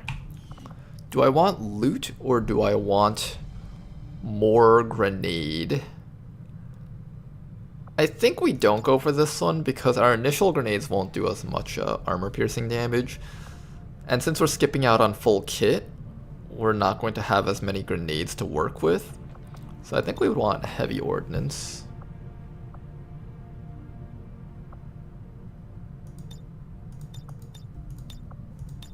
We don't care too much about the full extent of the damage of our grenades, we care more about just applying stuff to the enemies. So I think this is how we would do things. What does the Mod Jam pack do? I don't remember. I don't even know either. All I know is that there's just a billion more classes, a billion more enemy types, and so much more loot that I can't even keep track of everything. So you guys are discovering this along with me as we go. Alright, so what we're going to do is heavy ordnance. That means this person can carry 5 grenades, I think, right? 3 from the basic slot and 2 from the bonus slot. So we'll have 5 grenades to carry. And then each time we throw these grenades on the enemies, they will take +1, +2, +3 bonus damage on all of the grenade damage ticks. And since we're hitting them with multiple things, they'll be taking like let's say for example we inflicted acid and poison in 1 round onto an enemy unit. Then those 3 things, heavy hitter does how much bonus? By +1, okay. So +1, 2, and 3. So basically they're going to be ticking twice for like +6 damage total. I don't know how effective this is, but it sounds incredibly funny. So we're just going to do it, and we're going to see how it goes. And what'll be even more interesting is we can help apply. Can you carry a flamethrower? Oh, this person can't carry a flamethrower? No. No, you can't carry a flamethrower. What is this? No, that ruins half my plans. Darn it. Alright, well, they don't get to carry a flamethrower, but they get to carry, like, everything else, so that's all good. Let's just load you up really quick with some grenades, just to see what your final stats might look like. So as you grow with more HP and better body armor, I'll remove the ceramic plating. Early on, we don't want to remove ceramic plating, because 3 HP is just asking to get shot to death instantly. 12 mobility for a person with that many equipped items is not bad, honestly. And they can still carry an assault rifle and make use of their good aim once they run out of these grenades. So that's good. And it's good that we're doing... In fact, I might take this off and do that. Because Salt in the Wound, all attacks deal +1 bonus damage to enemy suffering. So that means if you shoot at an enemy, you're dealing bonus damage on each of your shots. So shooting twice means you're getting Salt in the Wound twice. So this is actually really good. I think this is going to be our final build for N. Scott. How's it going, Philippe? Alright, we got Yuna from Final Fantasy X. She's fallen on some hard times. She's started quite a big smoking addiction, actually. Quite a big one. And now she's gonna use a sword. Alright, the Shinobi class has actually changed quite a lot. So immediately you guys can see the entire top row is basically different. They have 2 variations of a shooting build, which I think is kind of not good. You kind of want to like just give one shooting build unless like the shooting builds actually differ significantly from each other. I'm gonna read through them in a bit. Let me just gather my ideas. She has really good aim to begin with, so she doesn't actually need oh, of course this is the person that gets all the sword perks. Sticky bomb. Infighter, Packmaster. Of course she would get all the sword perks. Attack any enemy within movement range with your sword. If you hit, make a free second sword attack. Oh, double sword plus keen edge. I wanted to make her into a shooter, but she has really good sword perks. Not like we could learn it all anyways. We only have like 49 points, and this is like 65 points. Can we do like pistols? We could also do pistols with her. That's another option. Alright, let's read through some of these. So Blade Master is the same as you guys know from vanilla. It's not vanilla, but from a regular Long War. Impulse. Your ranged attacks gain 10 aim and 10 crit chance if you've moved. Scout's Watch. Shinobi no longer has reaction fire penalties with Overwatch and can crit, but can only watch over small regions. This will break concealment if it triggers. Interesting. Lightfoot. Gain +3 mobility. You are 20% harder to detect while concealed. Surprise. You deal 2 bonus damage while concealed and 1 damage while flanking your target. Okay. Combatives. The soldier is much more difficult to detect while concealed. Also gains bonuses to aim and crit when the target enemy cannot see you. Okay. Shadow Step, Cutthroat. That mostly seems to be the same. Fade. Gain concealment that is broken if you move. Only works in full cover. This is a free action. So you'd use this to combo with your other shooting perks, probably Dead of Night. So that's all the same. Conceal, Evasive, Reaper. I think they shuffled around some of the perks so you can actually do some cool things. Like for example, if you take the sword perks and you use Reaper, you can run next to something, kill it, and then get like your hit and run shots. So that's actually a kind of a neat combo that you might be able to pull off, like hit and run and rapid fire, that kind of stuff. That could be quite interesting. What else do we got? Dead of Night. Gain a 100% crit chance against enemies that do not see you. So that includes while being in concealment, which is what Fade is for. You would use Fade while you're standing in a flanking position, and then you'd immediately reveal yourself and just shoot them to death. Gain +1 crit damage for every 20% of crit chance above 100. Alright, that's actually kind of neat. I would imagine you'd maybe have like anywhere between 50 to 70% more crit chance on things that you're flanking, along with like bonuses from your teammate. So that's like 5 to 7 more damage. That's actually quite a lot. And that's against enemies that don't see you. So if from concealment, let's say you used fanfire, whatever you fanfire, that thing's dying. Oh, that's actually kind of neat. That's actually really neat. Alright, let's try something like that. Let's try some sort of stealth pistol build. So we'll take Dead of Night. While concealed or flanking your target, you deal +3 damage with your SMG. Rapid fire, double time. Gain a bonus move action this turn. Maybe we'll do something like Fade. I think we would do something like this.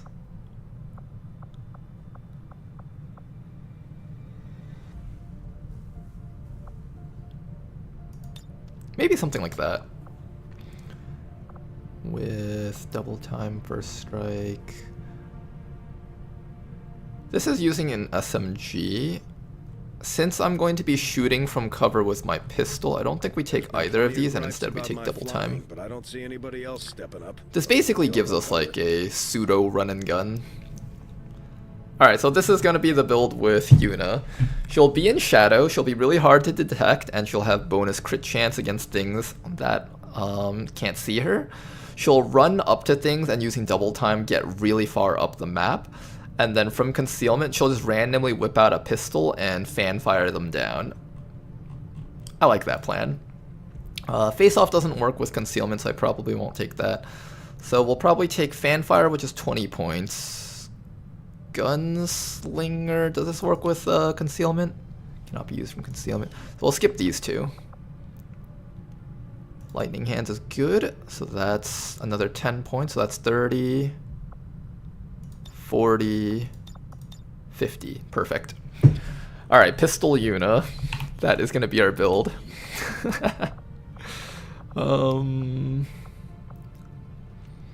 The auto pistol is more accurate than the standard pistol up close and less so at range. Compared to a pistol, it has higher base damage but does less damage against armored units. And then this is the basic pistols. What is a semi-auto pistol? Once per turn, fire a shot with your semi-auto pistol at any enemy who closes to within 7 tiles. All grazes with this weapon are automatically upgraded. It doesn't matter, it does 1 damage. And then there's the Whip It shotgun, which won't work with like half the stuff that we're doing. So it's between auto pistol and regular pistol. I think we'd probably go with auto pistol early on and then switch to regular pistol later on.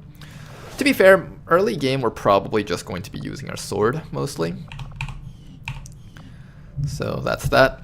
Alright guys, we can finally start playing the game! Is there no summoner class for Yuna? Unfortunately not. If you do manage to recruit a sectoid, the sectoid can summon a bunch of zombies. Does that count? Alright, we're gonna go straight into the GTS to begin with. Hello, Commander. I'm gonna be doing our Activate Recovered Shiv. Commander. Hi Bradford! It's good to be back after almost 2 hours of looking at our classes and builds. We're ready to actually play the game. Our entire world in their grip. Why would you even want to play the game? Government, communications, industry. Oh Not to boy. mention the military. And it's on Menu us to take it crafting. all back. Theory crafting is really fun. Resources and time. Some people might not like it. I might have bored the heck out of a couple of people, but I really enjoy this, so. Alrighty then. We get our free Shiv. These findings will likely prove crucial to our ongoing Give me another free Shiv.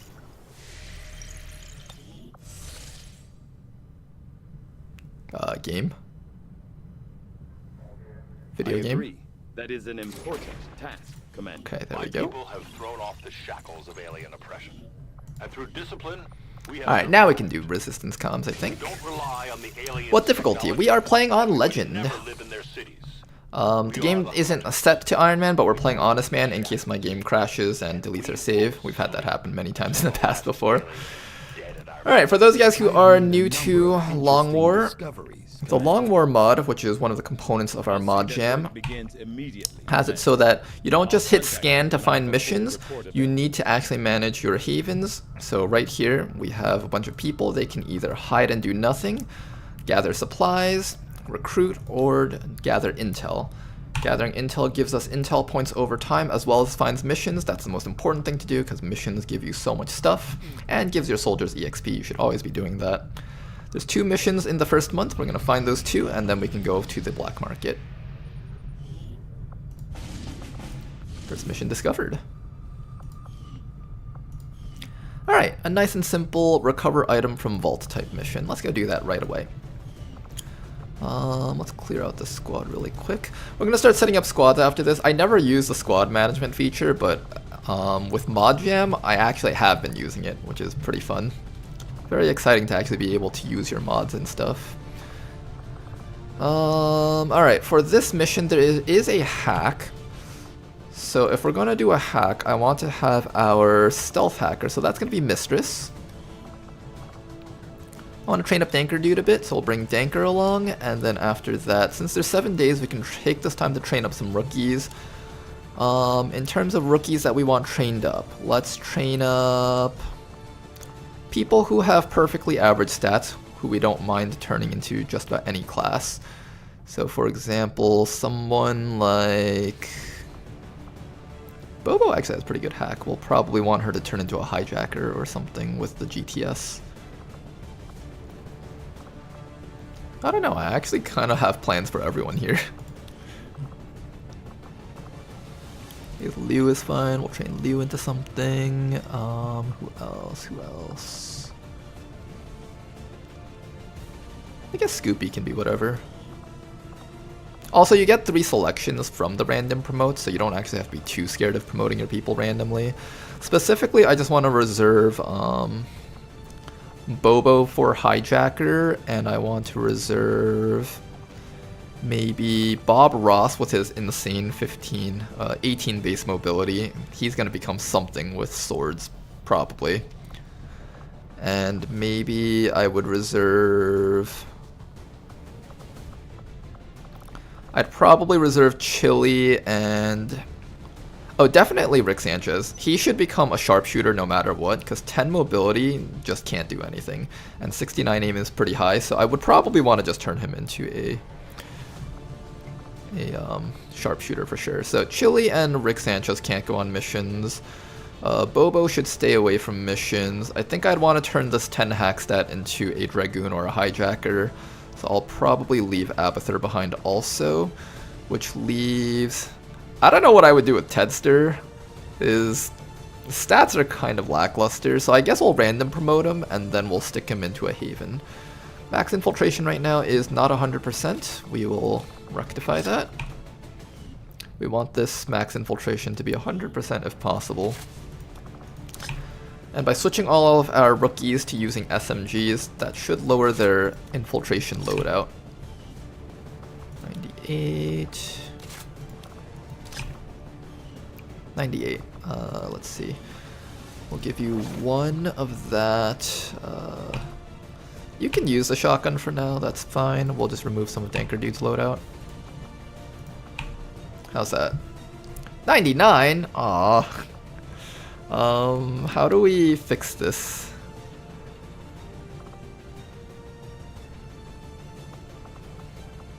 Alright, you have 6 HP, so you don't need armor. And you have 5 HP, so you don't need armor. Alright, we're comfortably at 100%. That should leave this mission at extremely light. Send them out.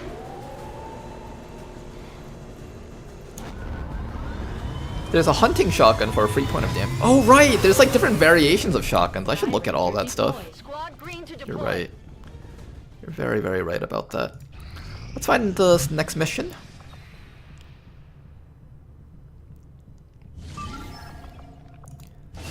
Brain HP, Lamau. The brain represents their combat intelligence, red being lowest, green and blue being highest. Rescue recruits, that's always a good one. Let's get this one out of the way. Alright, for this mission, I think we'll bring along Jane Kelly.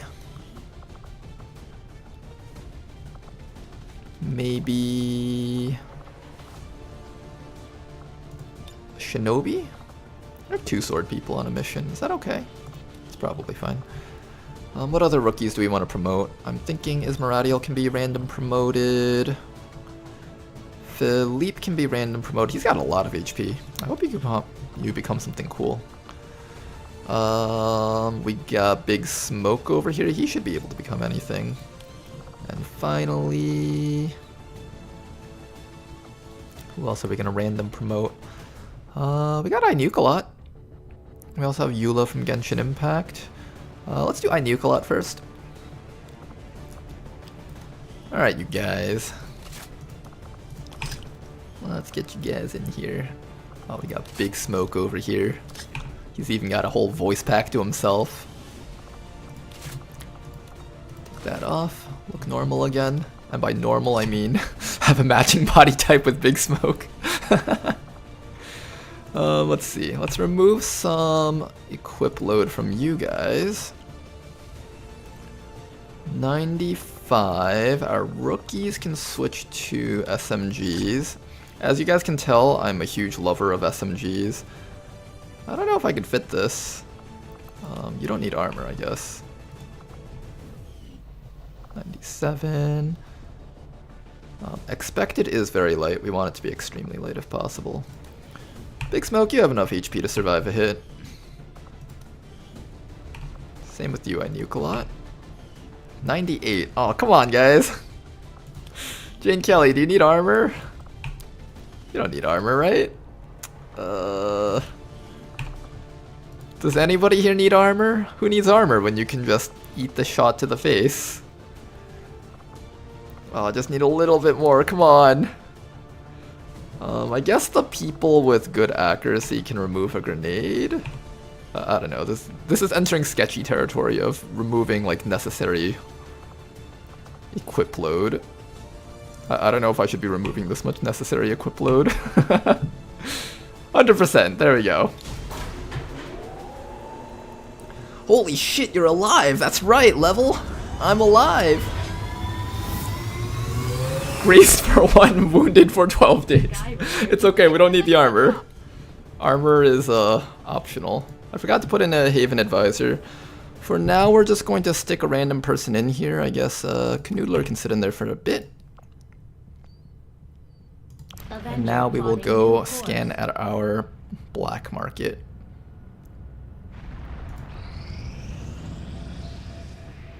Do you usually prefer no equipment over one less soldier? No, I just wanted to train up all my people as quickly as possible so I could just look at all of the potential classes that we might be getting. Ooh, hacker's laptop. This is good for agents. So that not only allows you to, we're gonna do basic research just to get a jump start on research in the long run. The hacker's laptop not only gives you 5 hack stat, it makes it so that you're allowed to hack lampposts if you're a, if you don't have a gremlin, and it also gives you the special ability that costs 1 action to lower the hack stat of an objective. It's really neat. No more pesky, what's it called? The Haywire Protocol, or not Haywire Protocol, what is it? Enemy Protocol. Those hacks that give you 10 hack stat. No longer will you have to suffer through missing those. It's crazy, I know. Selling Meld? No! We can't sell Meld.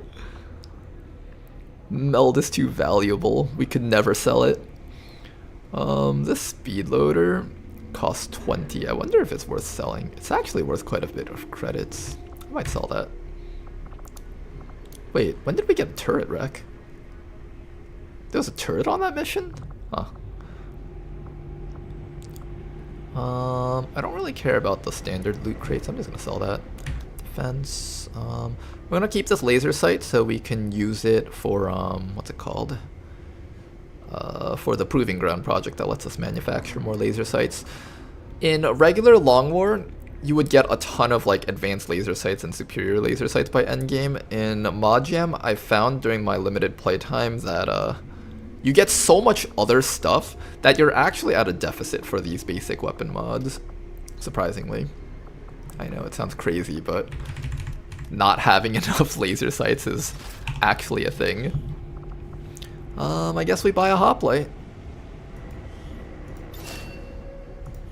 See how good this person is. I've been playing a regular game of Long War Chosen, and I have a giant pile of advanced stendos, like 12 of them. Yeah, you can easily build up a nice stockpile of things, but in Mod Jam, it's actually very hard to build up a stockpile of things. Check out this hoplite. Wait, you have 90... Am I reading that right? 90 aim? Wow. Minutes under the knife and you've got a clean bill of health. Let me see how much loadout you can have. That's reasonable. You'd have 12 mobility. That's actually not bad. He has 18 mobility, but that's because hoplites gain like... I think the hoplite class gains like 2 or 3 mobility upon promotion, just so they don't get weighed down by the shield. Alright, let's take a look at the hoplite. Oh, we can make this into somebody. Is there anybody here who wants a character that doesn't have one yet?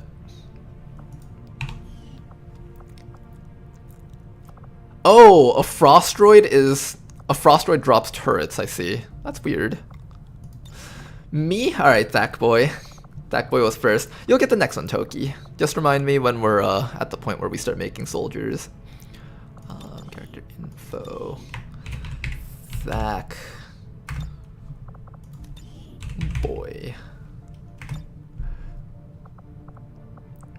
Nickname. Thack Boy.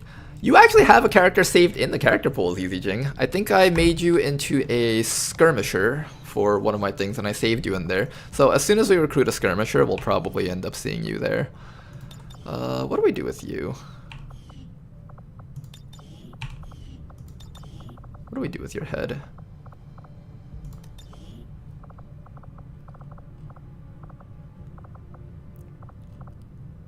There's so many choices here. So many choices. I think we'll leave your hair the way it is, and instead we'll give you a helmet. Is this where we apply the helmet? No, we apply it in head. Alright, what do we give you for a helmet? You know, I always go for like these goofy looks. Let's go for like an almost serious look for once. Maybe, we'll see. Maybe a almost serious look. What would fit like a guy who sits in the middle of the team and protects everyone? Well, let me see what I would do with you first. Nimble hands, lightning reflexes, hunter's instincts.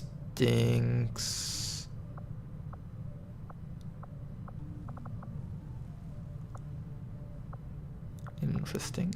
Each time you score a kill, gain 1 shield. Infighter. While shield wall is in effect, gain plus 20 bonus dot. Ooh. Interesting, interesting. I think we'd make you into some sort of tank, probably. Alright. So what would like a tank kind of unit look like? What kind of helmet? The helmet is really what identifies our soldiers.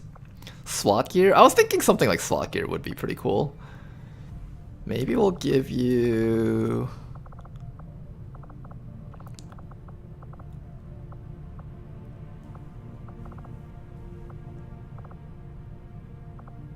What are these? Huh. That stuff actually looks kind of cool. Maybe we'll go with one of these things? Or maybe we just go with like actual gear. We would have to take off your hair, of course. Alright, I'm actually thinking this looks pretty cool. Alright, let's do this, and then we'll change your color to match. I think if we were some sort of XCOM SWAT team, we would do some sort of blue. Let's go number 38 blue. With a secondary armor color of black, probably. Let's do like 92 black. Alright, let's do that. And then let's give you proper armor. So your torso... let's do some sort of padded armor. You can't do that. That's against the law. Thank you very much for the sub. Ooze. Much appreciated, man.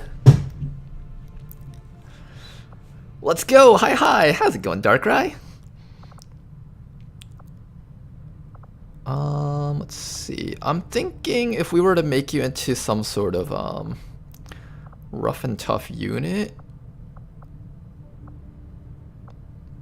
we could do the XCOM, the like old school XCOM gear. Although that looks kind of worn down. I feel like you should have like more of a fresh look rather than a worn down armor kind of look. What is that? What is that? Wait, this is so cool. Wait, you'll never use any of these, but it just looks so cool. Alright, whenever we get like a technical or some sort of unit that would use this stuff, we'll actually put that on them. What is this? Grand Titan armor? What is this? I didn't even know I had half this stuff. I think this came with the mod jam. Alright, some of that stuff looks really cool. Some of that stuff can look really cool. But, okay, maybe we'll go with something that looks like it's got, like, plating to it. Like that. Why does it look like it's clipping through things? Let me see if there's, I think it's because we're doing the arms. None. So we do none for arms and legs. You can't do that. That's against the law. Alright, here's how we're gonna do this, okay? Every time I get an upgrade in armor, we'll change people's armors to look closer to that. So the next time we get, whoa, what is this? I've got a level 1 hype train. I don't even know how this works. But thank you very much for the sub with the Prime. Slightly DM. Much appreciated, sir. Some of those like Meltian come with the mod jam. Okay, so I was correct. Some of these do come with mod jam. This looks pretty cool for like an XCOM SWAT kind of look, I'd think. And it doesn't look as run down as some of the other stuff. And what we'll do is every time we unlock a new... Oh, but that's a hoodie though. That doesn't look official enough. Let me find a different body piece for you. I want a piece that doesn't look too run down, because if we're gonna make a SWAT team out of you, which I have a plan for. I have an Overwatch build where 4 Overwatchers surround this guy, and then he just protects all 4 of them. It'll be a really fun build, I think. Let's see. What's a cool looking piece of armor? I could go with these. I guess they're not as rusted as I thought they would look. Although it has like these little wires that come out of them. Maybe it's not so bad. Oh, let's look at the padded ones. The padded ones look like they're like taped together and everything. I'll do that for like a different squad. I think for the SWAT team, I'm going to do something. Maybe I'll just go with like the basic stuff. Yeah, let's do the basic stuff with you guys. Arms, and then we'll like slowly upgrade you guys to have cooler and cooler body armor as we get to like the plated and stuff. Alright, so starting off with Thackboy, here you are. This is your character, and we're gonna go through the hoplite. Wait, where'd your shield go? What? Where'd your shield go? Where'd it go? The shield just disappeared. Okay, there it is. Alright, so there are 3 different paths. Looking at your special perks, I'm thinking we're going to go with, this is going to be the main thing, Pack Tactics. If Shield Wall is active, then all adjacent allies will enter Overwatch at the end of the turn, passive. So we're going to do this, and we're going to have a team of Specialists and Rangers that have like all the Overwatch perks, and we're just going to have like this plus shape formation of soldiers walking through a level, gunning down everything that surrounds them, and every time we get shot at, I'm going to use Aegis here. So first let me explain what the hoplite can do. So the hoplite comes with a shield. They come with Formidable, so they get 2 bonus points of armor and they take less damage from explosives. They also have a perk called Double Time, which gives them a free point of movement. And that is basically kind of like giving them run and gun in a sense. They also come with Guard. This is what makes them, this is kind of what puts together their whole build.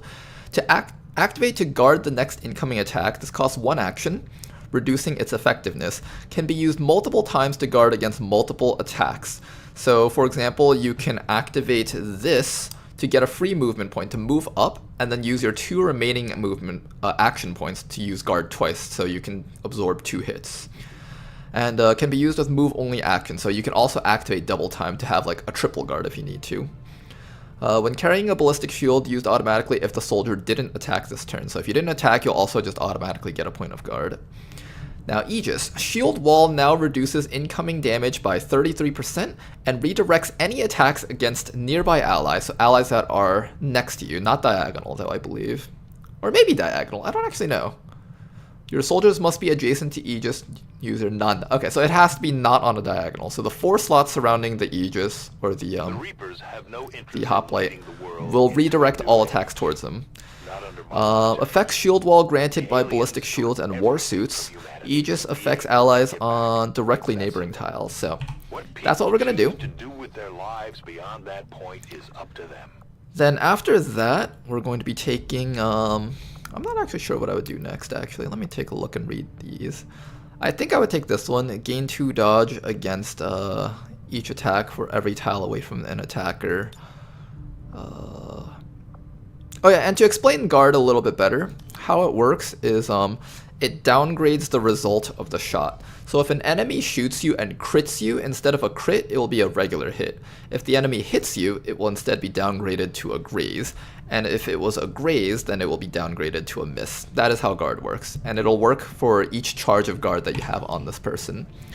So basically what we're going to do is just have a person who just tries really hard to only be grazed by enemy attacks. Shake the Earth. Activating Shield Wall triggers a tremor that reduces the mobility of foes in the vicinity. Has a chance to stun for 1 action if the Hoplite also has shield trauma. I don't care too much about stunning the enemies because I want them to move around so we get shots against them. So I'll actually probably take Paramedic. Granting bonus Overwatch shots to allies sounds like it would fit with the theme, but the allies that we're going to put with you are going to already have cool under pressure, so this won't be as helpful. Shield trauma. Make a melee attack with your shield that leaves your opponent disoriented and stunned. I think we take this one. 2 dodge against each attack for every tile away from an attacker. So if an enemy is trying to shoot at you from 10 tiles away, you'll get 20 dodge against them, and that will combine with guard to downgrade that attack into a miss. Hopefully. Shield charge. The Hoplite rushes the target, damaging and knocking them back, immediately activates Shield Wall afterwards. This is only active if you use Shield Wall, so it's important that we have a way to move and Shield Wall at the same time. This is pretty good. Another option is Steadfast, but I think we can overcome this issue if we just give you a Mind Shield, so I'm probably just going to go with Shield Charge. Protect and Serve. Gain a non-movement action point after using One for All or Shield Wall. So this combos well with everything else. Another option is Whirlwind if I decide to use my shield as an attack. But I'm going to be activating Shield Wall instead of using my shield as an attack. So most likely we're going to be taking Protect and Serve. Pack Tactics. Power Crush. Strike the target with a crushing attack. Deals damage and inflicts significant rupture. And Overkill. We're not really doing a combat build with this guy, so we're just going to be doing Pack Tactics probably. And the final perk, every time you attack with your melee weapon, get a stackable +1 damage boost to your melee attacks, lasts 5 turns. Killing an enemy with your pistol doesn't cost an action. Evasive. So if we take Evasive on this guy, he's going to have 100 bonus dodge until he gets hit. Well, as long as he has guard charges, every single shot against him while he has Evasive active is going to miss. And that is going to be the crux of this build. It's just going to be a build like this. Then after that, I'm thinking things like Lightning Reflexes will help preserve our Evasive charge. He's got pretty high combat intelligence, so we can learn a couple of things. Let's take a look. Honestly, this is pretty good already. Bolstered Wall and Lightning Reflexes. So Overwatch can no longer remove our evasive charges, and a Bolstered Wall gives us +20 bonus dodge. That's just really good. We could even take Infighter. That would actually... I think that's enough. 30, 20, so that's 50, that's 65. I think you need very high combat intelligence to have more points. I think we have like maybe 60 points. If we have enough points, I'll take one of these perks down here, but if not, then we don't have to take it. But the most important thing is basically these two over here. How's it going, Kekdrell? Welcome to the chat. Welcome to everybody. If I've missed anything in chat, I'm sorry. I've just been taking too much time reading and stuff. When it comes to Advent mechs to strip evasive, yeah, that'll be a problem. I don't actually know. Maybe if we have like a unit that has Fortress and whatever, I think it's called Bastion, the perk that protects allies from explosives. That's one way to protect ourselves from evasive, I guess. But yeah, I'd have to think about solutions for dealing with those things. The other solution would just be to straight up kill all the mech units.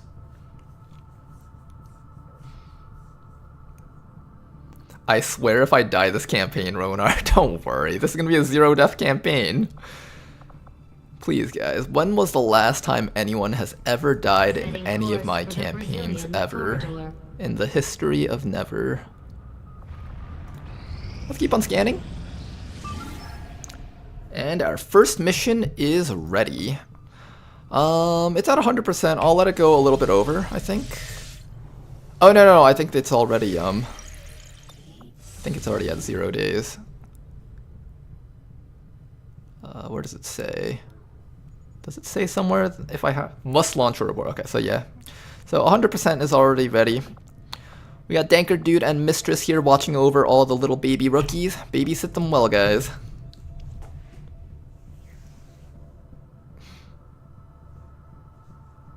Oh my gosh, all these old clips. I remember all these old clips. If you guys are new to the stream and stuff and you see people posting clips in response to the things I'm saying, definitely go check those clips out. You'll get an idea of the history of our XCOM campaigns.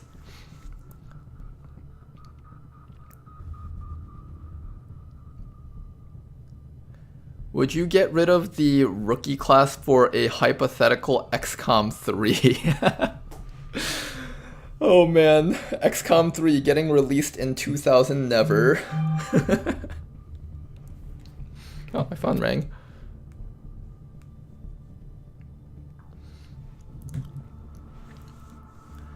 So, in front of my apartment, so we have like this wreath hanging in front of our apartment. It's like a circular little flower thingy. It's like artificial flowers, so it's like plastic. But two birds actually built a nest in there. And it's like right in front of the peephole that we can use to see who's ringing our doorbells, so we can actually see the birds. And they actually laid eggs, and the eggs have hatched, so there's like little chicks in there.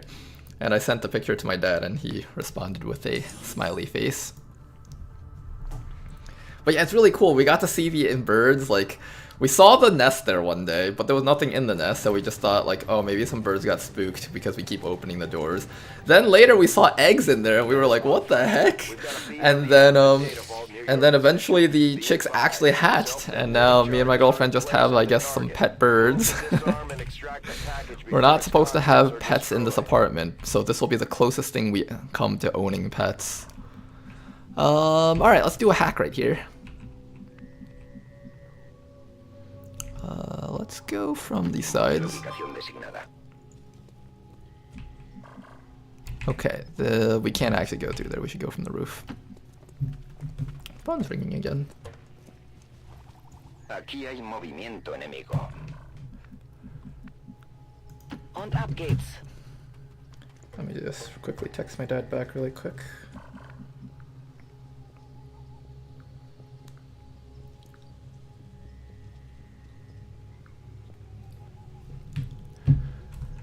Alright, let's keep on moving up.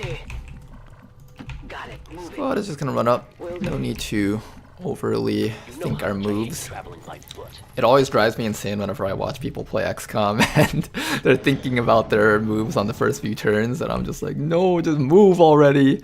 It's not a bad thing to think about your moves, but I'm just too impatient for thinking about my moves, and it doesn't really affect my gameplay too much. Now, Danker Dude does have the tracking ability, which is why you see all the enemies down below us.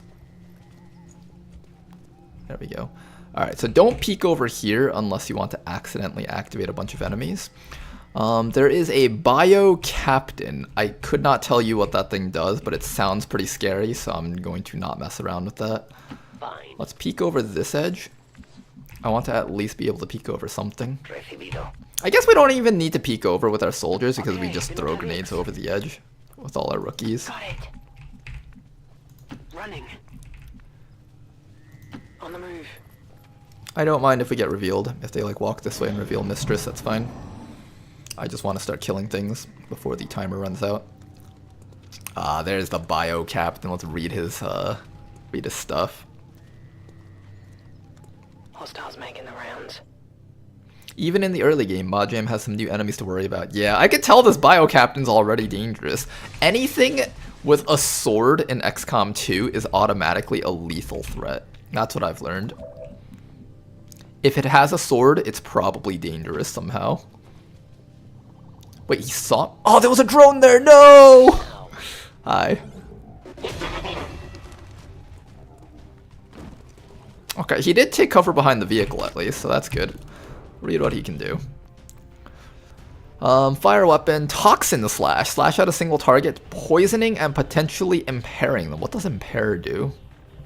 It doesn't do a lot of damage, so that's good, besides the poison. Poison will make it do a lot of damage though. So poison basically means everything here does like +1 or 2 damage. So this is more like 3 to 4 damage, and this is more like 4 to 5 damage.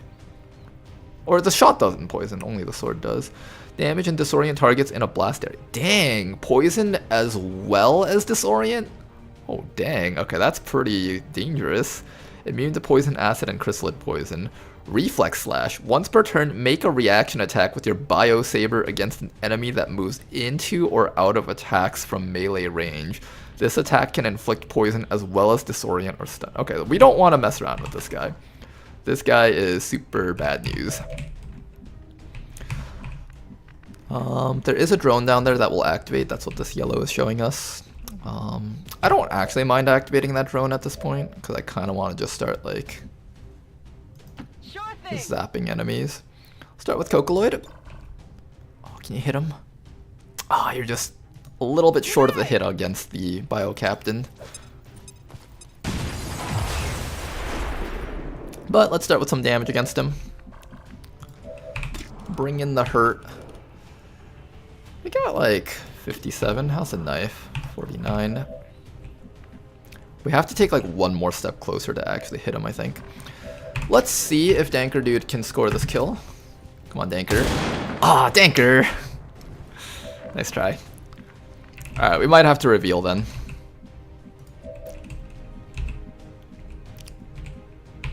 We have a knife down here. Okay, we can knife this guy, but I'll activate some more stuff. This is an extremely light mission, so at most 6 more enemies. We still don't want to like have a 4 HP person tanking like 6 enemies shooting at him. Oh wait, this is the end of the... Wait, where's the...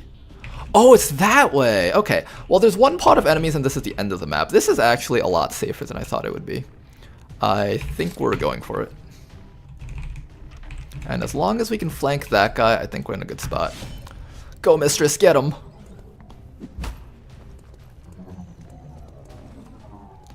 Oh right, it has Blade Storm, I forgot about that.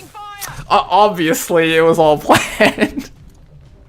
Obviously, Commander Ronar knew full well that he would not get hit by that. Ooh, exotic. There was never any risk. Advent Assault Trooper, what is that? Of course he forgot. No, he planned. He planned it, okay guys? He has 5 HP, he'll just die. Alright, I could take that, but if I miss that and then have 3 things shooting at you, you're gonna be in a lot of pain. I think we just take cover. It's either that or we just blow that guy up. Both are possible actions. I want to not run too close to here because we know that there's a sectoid and some other bad news is up there. So I think what we'll do instead is... I want to scare the civilian out of this corner so I don't have to worry about him occupying this tile. Because I kind of want that full cover slot. Let's come down to here. Just chase him out of that spot. And we're actually going to start deleting drones because I do not want to get stunned with any of my units. I want them to be able to act and perform actions and kill stuff. You do need to get to cover somewhere that's not threatened by a trooper. None of these spots are good. At best you can sit here, but there's an Advent Assault Trooper. Let me look at that guy. Advent Assault Trooper. This is already a pretty tough unit. 5 HP and armored. Fire Mag Grenade. Fires a small area with a mag grenade. That's only 2 to 3 damage, so that's kind of okay. The shotgun is really scary. He has a shotgun? What the? Okay, that's... We don't want to mess around with that. Short shot. A shot that can only be used against targets within 4 tiles of the shooter. Can be used even while disoriented, but not while burning. Costs 1 action and ends the turn. Huh. Okay, I don't know what's so special about that. Close and personal! Oh, geez. 30 crit chance against adjacent targets. Bonus declines with range. So, basically, we should assume that this guy can do like 5 to 7 damage at close quarters. We need to like back off far away. I'm actually just going to let this guy shoot me in the back, and then just take cover against everything else, I think, with Mistress. I think that's the best way to handle this. How many more actions do we have? Oh gosh, we only have 3 actions? I thought we had more! Where'd all my actions go? Let's get the drone from behind so it doesn't stun Danker, actually. I'm just like picking random things and splitting my focus, it's really bad. I'm not paying attention at all.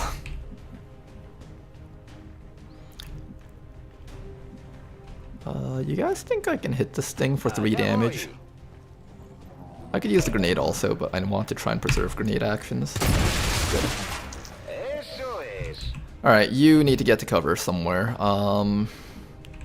Just get away from that guy. That guy's like bad news. We don't want to mess around with him. I think we just like sit. I don't want to get stunned by the drone either. I want you to be able to take actions. And let's also get an evac zone so we're ready. It'll take 5 turns for evac to arrive. And we're just gonna eat the shot from this guy. He only does 2 to 4 damage. Like, what's he gonna do? Actually kill us? Okay, so these guys kind of suck at range. So as long as I stay away from the assault troopers, we're okay. Okay, good, good, good. Taking fire over here. Alright, we can take that guy out next round. Alright, you're still good. That's all that matters. Drone is going to stun Cocoloid in a really bad spot. We really don't want the 3 HP trooper exposed like this. So let's try our best to take out everything else as best as we can. Alright, there's an Overwatch. We don't want to mess around with that. I think like this. And we're safe. On your order. First, remove that Advent Trooper on our flanks. After removing him, we can actually start moving up now. So now we can press the attack. I saved this grenade specifically just so I could kill that guy, but I don't think we have anything to follow it up with, unfortunately. Yeah, I don't think we have anything to follow it up with.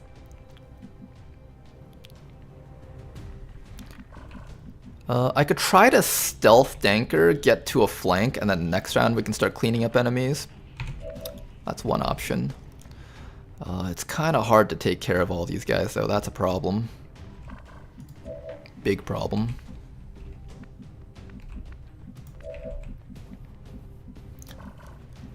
I want to get our units as close as we can get them. So let's do this. Yeah, I want to be able to start grenading next round.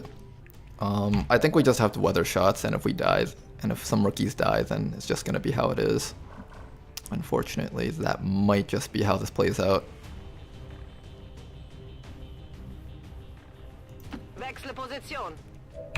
Let's see if we can take care of the drone with just shots. Nice, that's really good actually. If we're able to take care of that guy with just shots, then we might be able to do something with Danker here. So we just need to get to a flank on these guys, and then next round we can just go to town on them. We'll have Danker pick up the loot down here. They can't really see him easily, so it's fine. We'll grab that loot, and then we'll start turning our team to just face upwards and start attacking on the upside. Mistress is kind of wounded, so it's already a dangerous situation for her, so we have to be really, really careful about this. I'm thinking we just Overwatch and just hold the this guy at bay, because we really don't want to deal with that guy. Oh, he's going for it. This guy doesn't give a shit. He doesn't give a shit! Oh, man! Oh, man! He got him! Oh, Scoopy, hang in there. We'll get you out of there, man, I promise. Oh, hi, guys. Alright, that's all the enemies on the map. We no longer have to worry about activations. Now we can just dash in there and start killing. Being down a soldier kind of sucks, though. I'm glad the yellow alert missed. Alright, hang in there, you guys. That trooper is a problem, though. I can't actually run up against him easily. I can run up to here and throw a knife at him, but I kind of want to take this action to try and kill... I really want to kill that guy, but I don't think I can. Ooh. Who's got action still? Alright, XCOM's in a bit of trouble here.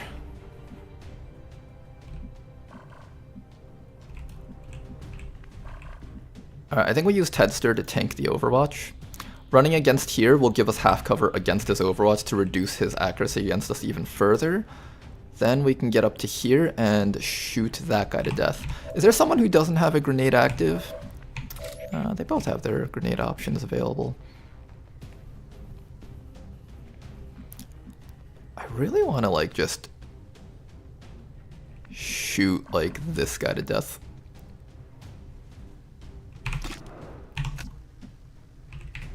Here, I think I'm gonna move up to here no matter what. So let's start with the move up to here. I can't get a flank on him. I really wanted to flank something with the anchor this round. Sure, why not? It's only 47. I think it's better to just have you knife this guy.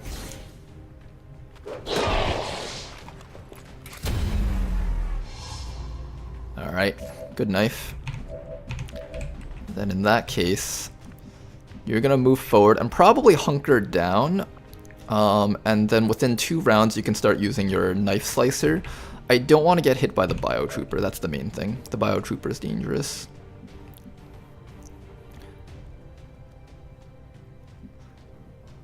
I don't think he's gonna make it. There's not enough time. I'm sorry, Scoopy.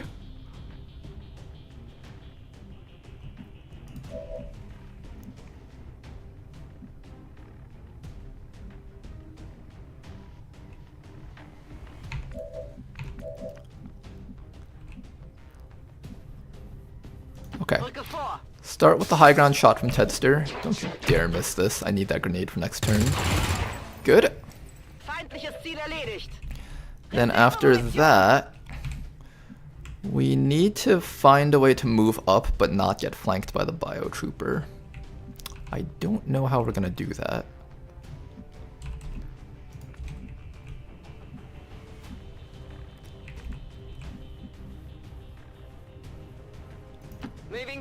I'm gonna continue to push Mistress up and hunker her down.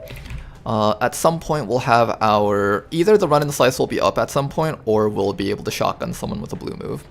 One of those two will eventually happen. We're just waiting our chance for that to happen. And then after that, maybe I'll have Liu come up here and overwatch that guy so he doesn't try anything funky. I think that's the play. We'll move over here, that way the sectoid is less likely to induce a mind control or a panic on that guy. I'll just try to lock this down here. Tedster's taking some hits. Hang in there, Tedster. Sectoid moving up, doing its thing. We didn't overwatch because we didn't want the trooper to come around to flank. Panic is fine. We have 4 rounds before we lose out on the objective, so let's keep that in mind too. 3 rounds now. Alright, hang in there, XCOM. Bit of a shaky start, but we can do this still. I just need to get more flanks. I can't get any flanks, dang. This is rough. Yes. Alright, Danker, can you like do anything relevant here? Like, can you like hit him with a knife throw? It was a try. Our agent could just run straight up. This is actually a really well-concealed spot.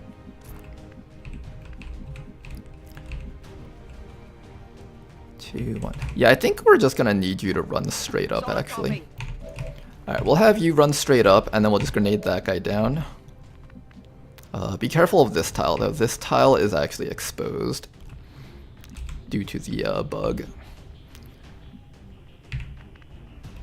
I think what we'll do is we'll have you stand here. It's so frustrating that we can't actually use that tile. I think we can stand here, and that would still be within range of the grenade throw. Probably. Let me just make sure that we can hit. Yes. If standing there can hit him with a grenade, standing here should be able to hit him with a grenade. So we'll stand Cocoloid there and hope that the other trooper isn't able to see us from there, and then we just throw more nades.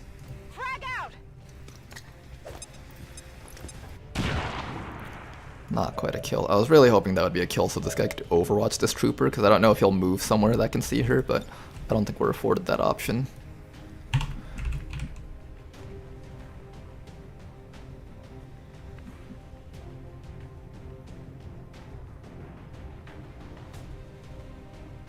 Let's reload and just throw the grenade, I think. Hang in there, rookies. Hold tight.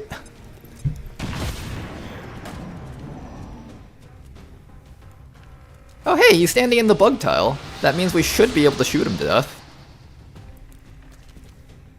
No respite for the dead. The aliens have found a way to mind control them now. Yep, there we go. He's safe. Can't be seen. We've lost the rest of our armor, unfortunately, so let's see what we can do. Oh gosh, get out of here, console. Oh man! He's not flanked! Oh, of course, this is a flank tile for the player, but it's not flanked for the aliens, of course! Of course, this is just how it works! XCOM! I hate this video game with all my passion. Let's stab the sectoid over here and then move you there. And you should be able to make that run next round, and if not, then I'll just be very upset. On my way. Come on, you guys, hang in there just a little bit longer. Keep pushing. 2 damage? 2 damage is kind of iffy. Get him. Alright, we're doing damage at least. It's something. It's something. Okay, if you run down here, you can knife this guy and then probably... How far can you blue move? You can blue move like 1, 2... You've got a lot of mobility. You should be able to do it. Alright. So we're going to knife this guy to death.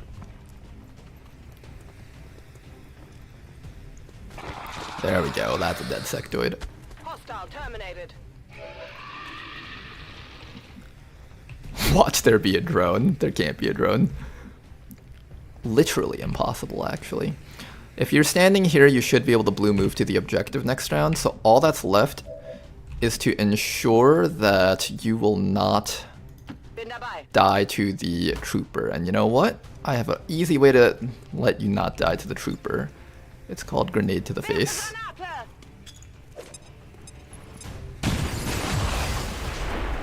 Nice job, you guys.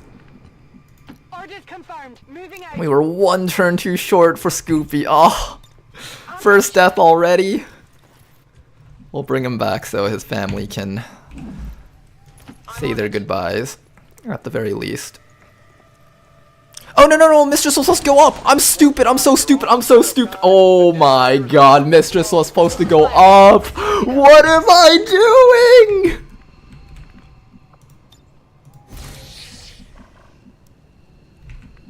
I'm so stupid. Mistress was supposed to move this way. Ah, well. Shit.